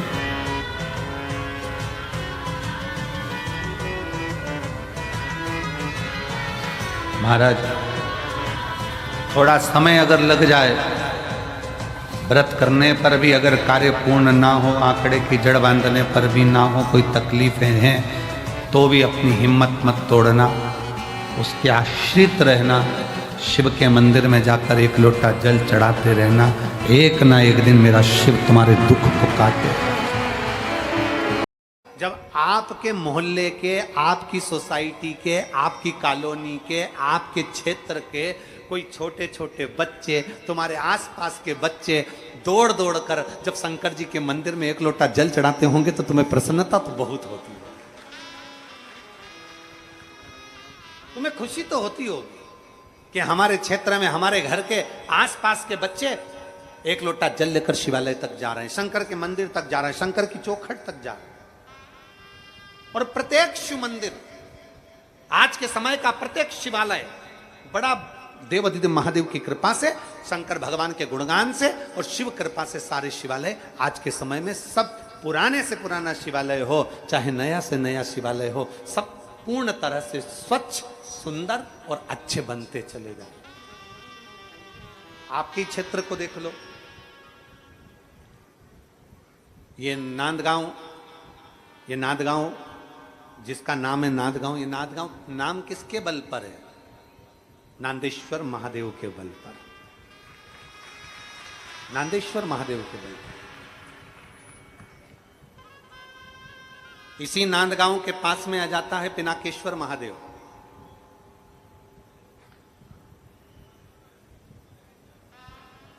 ऊपर पहाड़ी पर चढ़ने का रास्ता नहीं, जाने का रास्ता नहीं, फिर भी मेरे देवाधिदेव महादेव की कृपा आपके क्षेत्र के आमदार जी पर हुई और उन्होंने वहां पर ऊपर जाने का रास्ता बनवाया और भगवान देवाधिदेव महादेव की कृपा से आज शिव भक्त उस मार्ग पर जा रहे हैं।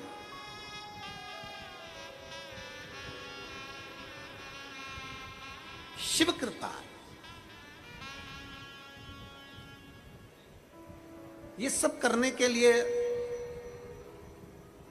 ये सब करने के लिए, ये भगवान शंकर का मंदिर बनवाने के लिए, शंकर के मंदिर को निर्माण करने के लिए, शंकर के मंदिर की रोड बनाने के लिए, शिवालय जनमानस में 55 साल तक जल नहीं था, जल लाने के लिए या कोई अच्छा कार्य करने के लिए, ये सब कुछ करने के लिए भगवान स्वयं पृथ्वी पर नहीं आता है।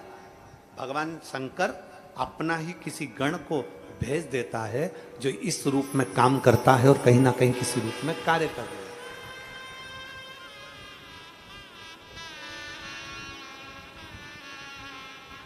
कल हमारी बात चल रही थी वो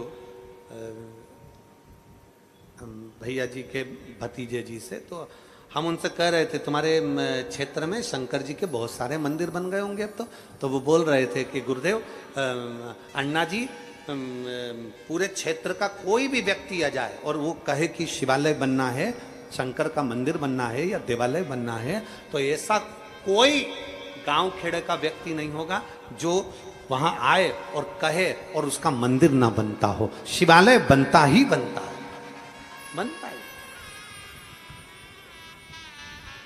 क्या करा था माता अहिल्याबाई ने? महाराष्ट्र की बेटी मां अहिल्याबाई होलकर मालवा की महारानी बनी थी और आज पूरा विश्व जानता है वह अहिल्याबाई होलकर की चरित्र को। आज पूरा विश्व जानता है अहिल्याबाई होलकर की कथा को, उनके वर्णन को। क्या करा था उन्होंने? केदारनाथ का मंदिर छिन्न हो गया, केदारनाथ का मंदिर बनवा दिया। 12 ज्योतिर्लिंग में जो मंदिर छिन्न हो जाता था उस मंदिर पर पहुंच जाती थी। और जाने दो, नेपाल का पशुपतिनाथ मंदिर छिन्न हो गया तो नेपाल का पशुपतिनाथ मंदिर भी अहिल्याबाई होलकर आगे रहकर बनवा देती है। 12 ज्योतिर्लिंग, भारत की भूमि के कई मंदिर हैं जो महाराष्ट्र की इस पवित्र भूमि पर जन्मी हुई मां अहिल्याबाई होलकर अपने बल से, अपने आनंद से मंदिर का निर्माण करवा देती है। मंदिर का निर्माण, जीर्ण मंदिर को श्रेष्ठ बना। और कितना साथ दिया भगवान शंकर ने। लोग कहते हैं मंदिर निर्माण से क्या होगा, मंदिर निर्माण से क्या होगा, मंदिर निर्माण से क्या होगा। हमारा शास्त्र कहता है, वेद और पुराण कहती है, जिस क्षेत्र में मंदिर निर्माण होता है समझ लेना उस क्षेत्र में सनातन धर्म और भारतीय सभ्यता का निर्माण होता है। उच्च संस्कृति का निर्माण होता है, उच्च सभ्यता का निर्माण होता है, उच्च संस्कार का निर्माण होता है।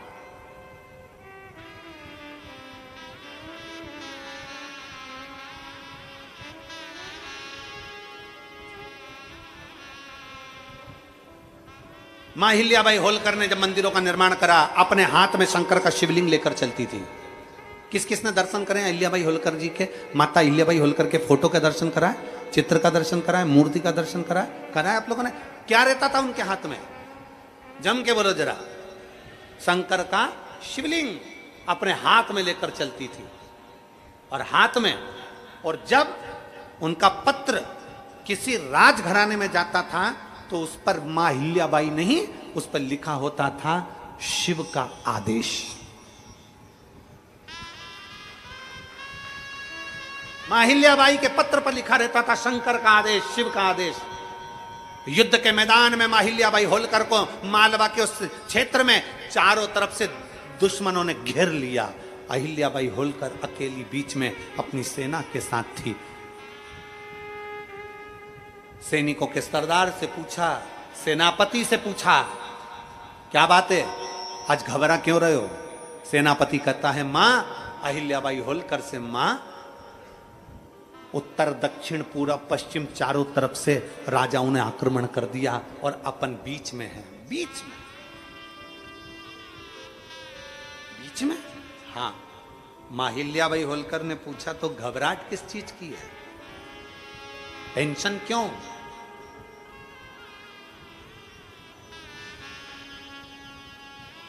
दुनिया टेंशन देती है, शिव मेंशन देते हैं।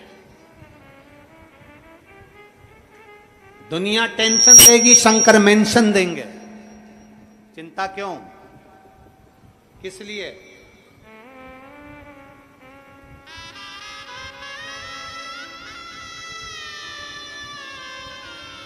किस बात के लिए? क्यों? सेनापति ने कहा, मां चारों तरफ से सेना ने घेर लिया है। मां चारों तरफ से सेना है और बीच में अपन है। मां अहिल्याबाई होलकर ने कहा, चारों तरफ से सेना है, कोई चिंता का विषय नहीं है। चारों तरफ से सेना लेकर वो आए, उस सेना के पीछे चारों तरफ मेरा शिव विराजमान है। मेरा शिव।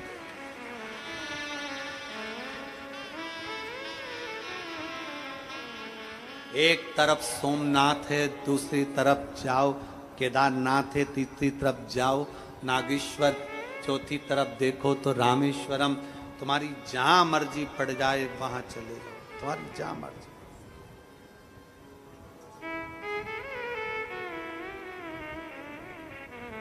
जगत गुरु शंकराचार्य जी ने 4 पीठों का निर्माण कर हमारे सनातन धर्म की रक्षा करी है शिव को बिठाकर। माहिल्याबाई होलकर ने कहा घबराने की जरूरत नहीं है, सेना जितनी है उनसे कहना चिंता ना करे, अगर चारों तरफ से सेना आ रही है तो उनके पीछे भी शंकर खड़ा हुआ है, टेंशन मत लेना, अपनी जिंदगी को आनंद में जीना, युद्ध की तैयारी करी जाए। चारों तरफ से सेना की तैयारी करी गई, चारों तरफ सेना की तैयारी करी गई और माता अहिल्याबाई से कहा गया आप किस ओर लड़ोगी? माहिल्याबाई होलकर आप किस ओर से लड़ोगी? आप उत्तर जाओगी, दक्षिण जाओगी, पूरब जाओगी, पश्चिम जाओगी, आप किस ओर से लड़ोगी? माहिल्याबाई होलकर ने कहा कौन कहता है कि मैं लड़ूंगी, नंदी पर बैठकर वो लड़ेगा, मैं तो खड़ी खड़ी देखूंगी। माहिल्याबाई होलकर कहती है कौन कहता है कि मैं लड़ूंगी, लड़ेगा नंदी पर बैठकर मेरा शंकर, लड़ेगा नंदी पर बैठकर मेरा शिव, मैं तो केवल खड़ी खड़ी देखूंगी। अभी तक हमने शंकर की आराधना करी है, अब देखना है कि शंकर हमारे लिए क्या करता है। विपदा की घड़ी में, तकलीफ की घड़ी में, दुख की घड़ी में ही मालूम पड़ता है कि तुमने जो एक लोटा जल चढ़ाया वो शंकर ने स्वीकार करा कि नहीं करा और हमारा कल्याण करा कि नहीं करा। क्यों घबराना, इसलिए घबराना, क्या सोचना, क्या विचार करना, क्यों घबराएं हम शिव के अधीन होकर चलिए, हम शंकर के अधीन होकर चले। छत्रपति शिवाजी महाराज की मां एक दिन जीजाबाई ने कहा शिवा सुन,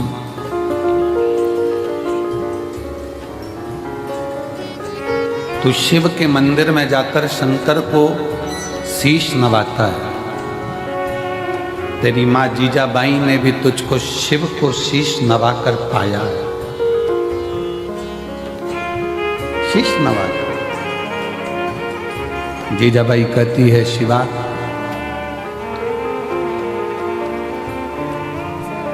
जिंदगी में एक शिव और जिंदगी में एक सच्चा गुरु केवल पृथ्वी पर ही काम नहीं आता, जब प्राण छूटते हैं और हम जब उस लोक में जाते हैं तो वहां भी काम आता है। जीजाबाई कहती हैं अपने पुत्र छत्रपति वीर शिवाजी महाराज से कि एक अच्छा गुरु और एक शिव, शिवा एक भगवान शंकर और एक गुरु जीवन में केवल मृत्यु लोक में ही नहीं उस लोक में भी काम आता है। और इसका प्रमाण छत्रपति वीर शिवाजी की कथा दे रही है, इसका प्रमाण छत्रपति वीर शिवाजी की कथा वर्णन कर रही है।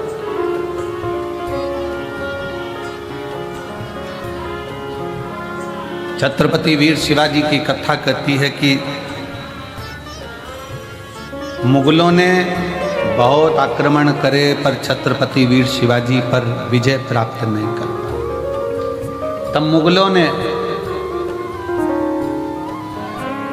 तंत्र मंत्र वालों को बुलाया और तंत्र मंत्र वालों को बुलाकर बात करी कि इस छत्रपति वीर शिवाजी को अगर मारना है तो कैसे मारें। तो तंत्र मंत्र वालों ने कहा हमारे पास ऐसी विद्या है, हम उससे तुम्हें वहां तक ले जा सकते हैं और किसी को मालूम नहीं पड़ेगा, किसी को मालूम नहीं पड़ेगा। मुगलों, हम तुम्हें छत्रपति वीर शिवाजी के कक्ष तक लेकर जाएंगे। तंत्र मंत्र वाले, विद्या करने वाले मुगलों का साथ देकर उन मुगलों की सेना को छत्रपति वीर शिवाजी के कक्ष के बाहर तक ले गए। छत्रपति वीर शिवाजी के कक्ष के बाहर जब पहुंचे और अंदर तलवार लेकर छत्रपति वीर शिवाजी को मारने के लिए जब अंदर प्रवेश करा, जैसे ही अंदर प्रवेश करा तो मुगलों ने क्या देखा कि तंत्र मंत्र के बल पर अंदर तक तो पहुंच गए थे पर छत्रपति वीर शिवाजी सो रहे थे और उसी समय पर एक हाथ निकल कर आता है और वो हाथ उस छत्रपति वीर शिवाजी के ऊपर रखा जाता है और तलवार उतना असर नहीं करता। मुगल वापिस गए और तंत्र मंत्र वालों से कहा कि तुम्हारे तंत्र मंत्र से हम वहाँ तक पहुँच गए, फिर ये मरता क्यों नहीं, इसको हमने तलवार मारी लगती क्यों नहीं। तो तंत्र मंत्र वाले कहते हैं कि इस छत्रपति वीर शिवाजी का जो गुरु है और शिव है वो मरने नहीं दे सकता।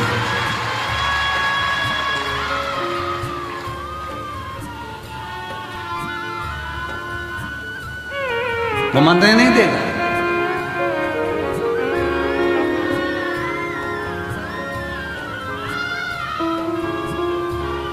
इसलिए दुनिया के लोग उनको पुकारते हुए कहते हैं जय भवानी जय शिवाजी। समर्थ भगवान गुरु का हस्त और भगवान शंकर की अविरल भक्ति छत्रपति वीर शिवाजी के ऊपर हाथ की तरह रखी हुई। और जितने शिव भक्त इस शिव महापुराण की कथा को श्रवण कर रहे हैं, भगवान शंकर की कथा को दिल से सुन रहे हैं, रुद्राक्ष महोत्सव में आप लोग आए हैं, कंकर शंकर की धरा पर पहुँचे हैं, आप सब के सिर पर भी कुबेरेश्वर महादेव का हाथ बना हुआ है। धतूरे का बहुत अच्छा क्रम है महाराज, वो केवल शिवरात्रि के दिन करने का होता है। कहते हैं जिसका व्यापार ना चले, व्यवसाय ना चल रहा हो, बहुत ज्यादा कष्ट में जीवन निकल रहा हो और बहुत ही ज्यादा तकलीफ हो रही हो, तो धतूरे को हल्दी में डुबोकर शंकर भगवान को शिवरात्रि के दिन रात को 12 बजे समर्पित करें। उस धतूरे को वापस उठा लाएं 5-10 मिनट के बाद, श्री शिवाय नमस्तुभ्यम बोलकर लाल कपड़े में उसको बांधकर व्यापार वाली जगह में कहीं पर भी उसको बांध दिया जाए। व्यापार पीछे नहीं हटता, व्यापार अग्रण्य भाव में बढ़ता चले जाता है। महाराज उस धतूरे को केवल परंतु शिवरात्रि के दिन रात को 12 बजे ही किया जाए, हल्दी में डुबोना पड़ता है।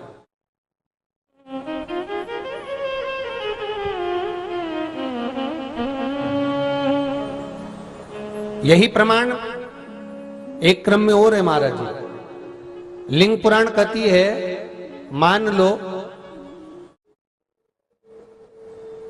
किसी व्यक्ति को कोई एक भारी बीमारी हो गई, बड़ा रोग हो गया और वो रोग डॉक्टर कह रहा है कि ये ठीक नहीं होना है, बहुत तकलीफ उसमें है और कष्ट ही कष्ट है, वो ठीक नहीं हो रहा, दवाइयां लग रही, गोलियां खा रहे हैं। तो महाराज उसका भी वर्णन है। 7 धतूरे, कितने धतूरे लेना है? 7 धतूरे। कोई सी भी शिवरात्रि से मतलब महीने में एक बार शिवरात्रि आती है, प्रत्येक महीने आती है। किसी भी शिवरात्रि के दिन 7 धतूरे लेकर, एक धतूरे में मौली लच्छा नाड़ा लपेटकर, चंद्रमौली भगवान का स्मरण कर उस मौली को लपेटकर 6 धतूरे में हल्दी लगाकर शंकर भगवान की जो जलाधारी है, जलाधारी में आपको पहले भी वर्णन किया है, शंकर भगवान का ये शिवलिंग है, ये जलाधारी है, ये भगवान का जल निकलने का स्त्रोत, चरणारविंद का भाव।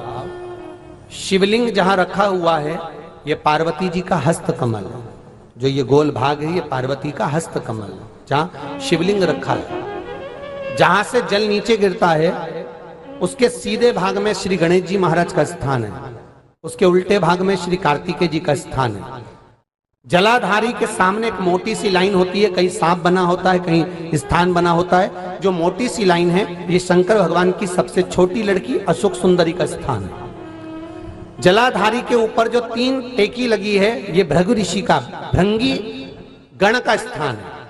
इसके ऊपर जो कलश है, कलश में जो पानी भरा जाता है वो पानी जो बूंद बूंद नीचे गिरता है ये शंकर भगवान की 5 लड़कियों का स्थान है। जया, विषहरा, सामरीबारी, धोतली और देव, ये 5 लड़कियों का स्थान है। शंकर भगवान का संपूर्ण परिवार शिवलिंग के सामने से जहां से जल चालू होता है गिरने के लिए नीचे की ओर जब जल जाता है, उस स्थान पर भगवान शंकर के सारे गणों का स्थान है।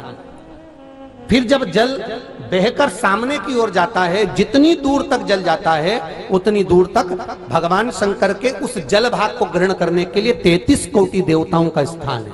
इसलिए उस जल को हम लांघते नहीं है, क्योंकि वहां 33 कोटि देवता विराजमान रहते हैं महाराज।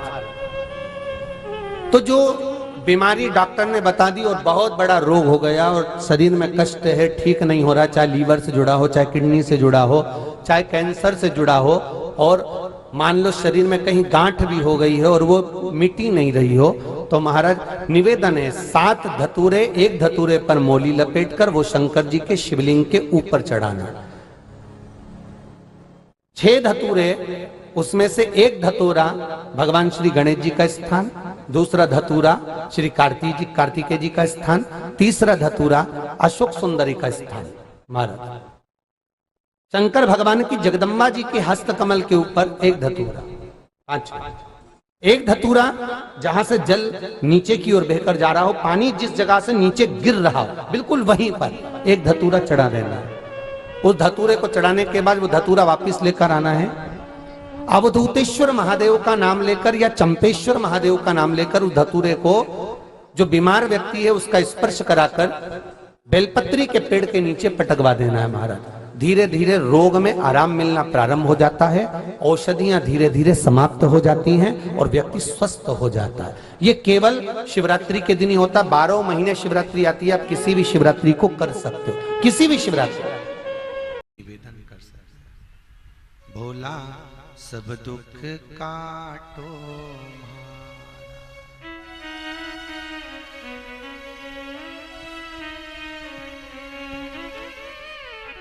ओ भोला सब दुख काटो मारा, भोला सब दुख काटो मारा, भोला सब दुख काटो मारा, भोला सब दुख काटो। आप भी बोलो, सावन का महीना है, शिव दुख को काट देता है।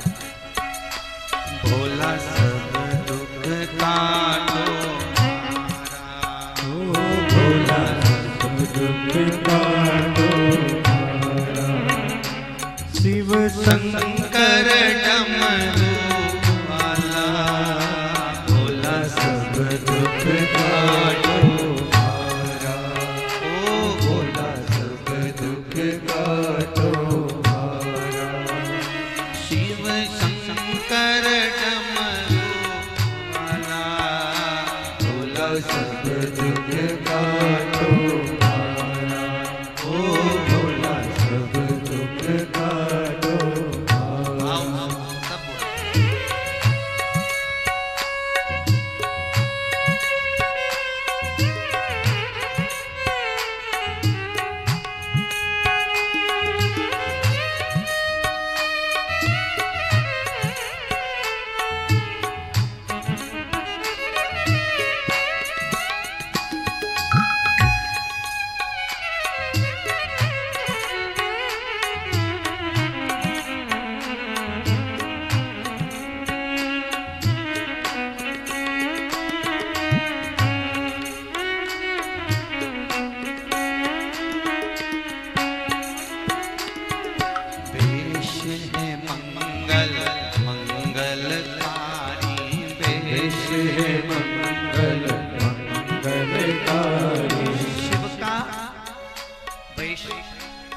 शिव का स्वरूप दर्शन करने से मंगल होता, उसके स्वरूप का मात्र स्मरण कर लेने से जीव का मंगल होता।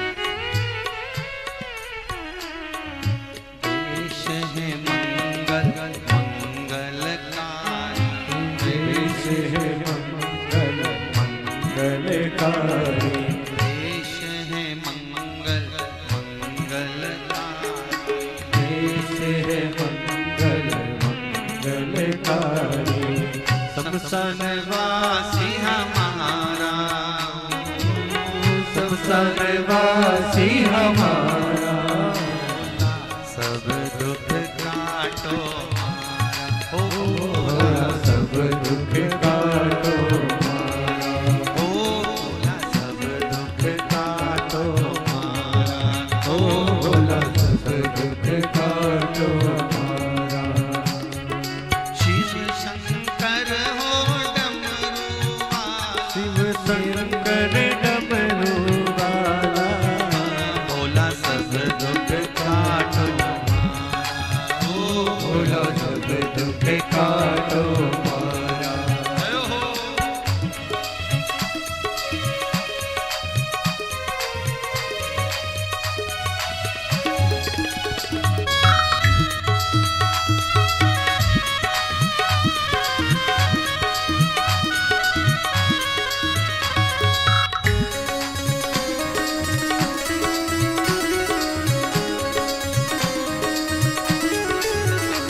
पे गंगा मस्तक पे चंदा, शीश पे गंगा मस्तक पे चंदा, अद्भुत रूप निराला, अद्भुत रूप निराला, भोला सब दुख काटो ओ भोला, सब दुख काटो हमारा, ओ भोला सब दुख काटो हमारा, ओ भोला सब दुख काटो हमारा, ओ भोला सब दुख काटो हमारा, ओ भोला सब दुख काटो हमारा, ओ भोला सब दुख काटो हमारा, भोला सब दुख काटो हमारा। हर हर महादेव। भगवान, अच्छा कई लोग कहते हैं कि गुरुजी शिव क्या अपने असली स्वरूप में मिल सकता है?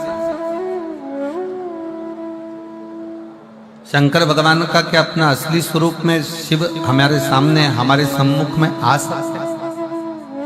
मेरा देवादिदेव महादेव आपके सामने असली स्वरूप में भी आ सकता है, मना नहीं। पर आज का जो युग है ना, ये बड़ा विचित्र युग है। आज का जो समय है ये बड़ा विचित्र समय है। इस समय में आप शंकर भगवान को पहचान नहीं पाओगे अगर असली स्वरूप में भी आ गए तो। आप जान नहीं सकते।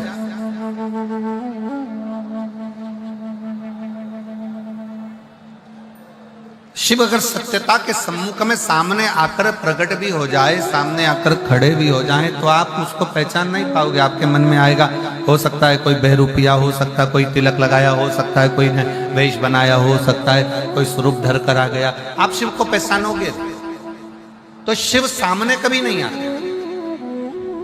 आप सबके स्मरण में होगा, एक बार लंका का राजा रावण भगवान शंकर को ढूंढने के लिए निकले, और लंका का राजा रावण जब भगवान शिव को ढूंढने के लिए निकलता है, ढूंढते ढूंढते लंका का राजा रावण थक जाता है, थक गया और थककर चूर होकर बैठ गए।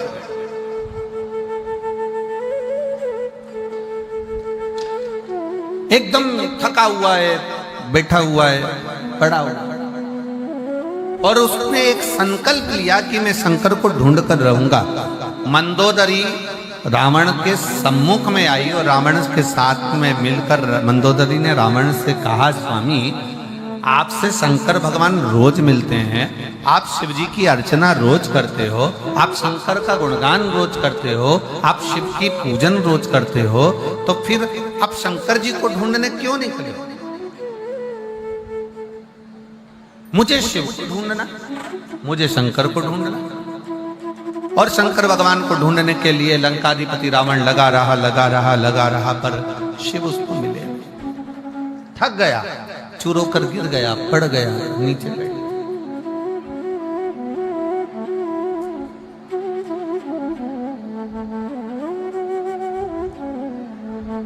भगवान शिव को लगा मेरा भक्त है, मेरा भजन करने वाला है, मेरा स्मरण करने वाला।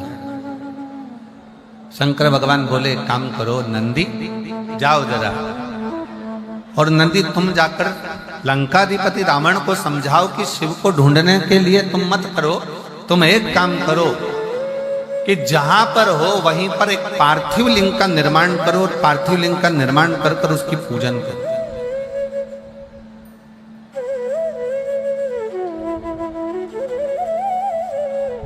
मुझे ना ढूंढा जाए, पार्थिव लिंग का निर्माण करे, पार्थिव लिंग का पूजन करे,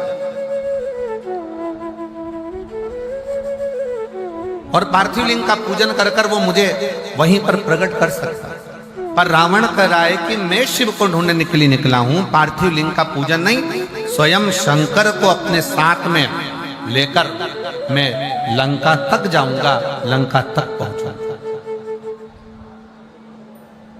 मैं लंका तक जाऊंगा, लंका तक पहुंचूंगा। मैं पार्थिव लिंग का पूजन करने के लिए रोज करता हूं, मना नहीं, पर मैं पार्थिव पूजन आज शिव को ढूंढने के लिए नहीं करता। और रावण ढूंढते ढूंढते ढूंढते ढूंढते थक गया, पर शिव नहीं, शंकर नहीं। तब मंदोदरी ने रावण के हाथ का स्पर्श कराकर थोड़ी सी बालू मंदोदरी लेकर जाती है और मंदोदरी उस बालू से शिवलिंग का निर्माण करती है।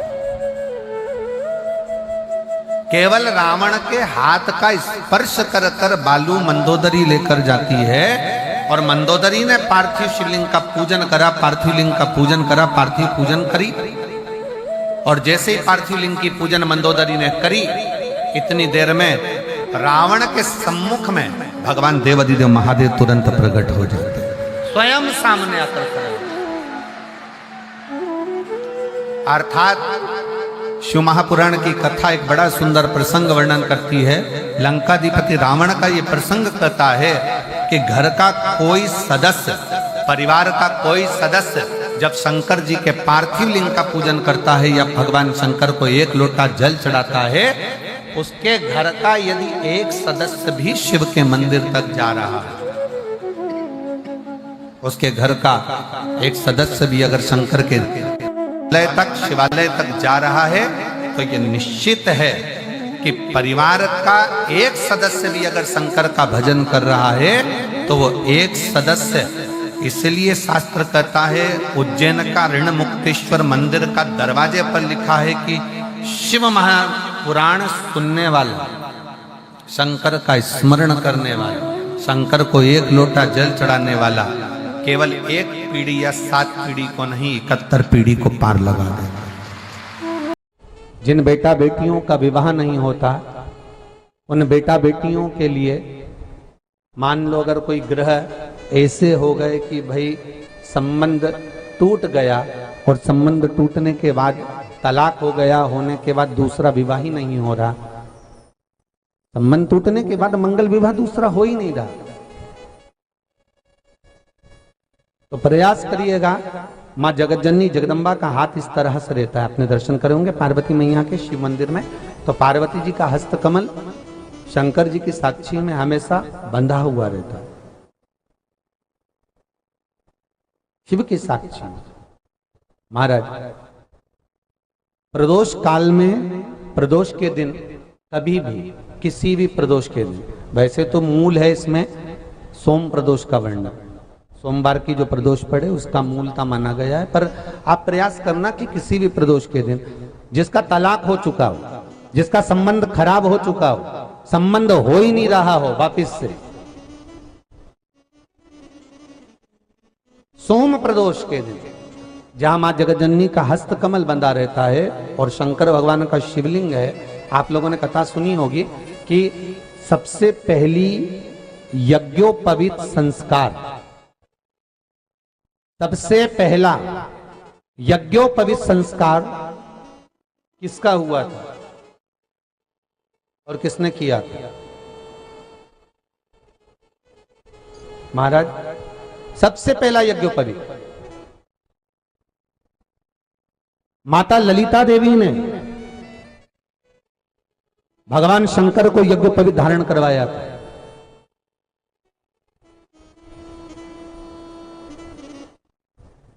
मां ललिता देवी ने सूत्र बनाकर अपने हस्त कमल से भगवान शंकर के सम्मुख में बिठाकर भोलेनाथ जी के हस्त कमल से स्वतः सूत्र बनाया था। भगवान शंकर प्रसन्न हो गए थे, बहुत प्रसन्न भोलेनाथ जी, इसलिए शंकर भगवान ने ललिता देवी को 2 वर दिए थे, एक किसी का अश्रु नहीं देखूंगा, दूसरा जो यज्ञोपवीत समित समर्पित करेगा, यज्ञोपवीत का भाव जो मुझे देगा, उसके जीवन में बाधाओं को हर लूंगा। इसलिए आज भी हिंदू धर्म में देवताओं को जो यज्ञोपवीत चढ़ाया जाता है वो उलझा हुआ नहीं होना चाहिए।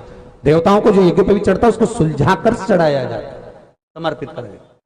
अब कई विद्वान ब्राह्मण ऐसा कैसे यज्ञोपवीत में हल्दी लगाकर छोड़वा देते हैं, परंतु वो उलझा हुआ रहता है, वो सुलझा हुआ अगर चढ़ाएगा तो जो जजमान पूजन कर रहा है, जो जजमान पूजन में लगा हुआ है, उसको पूर्ण फल की अनुभूति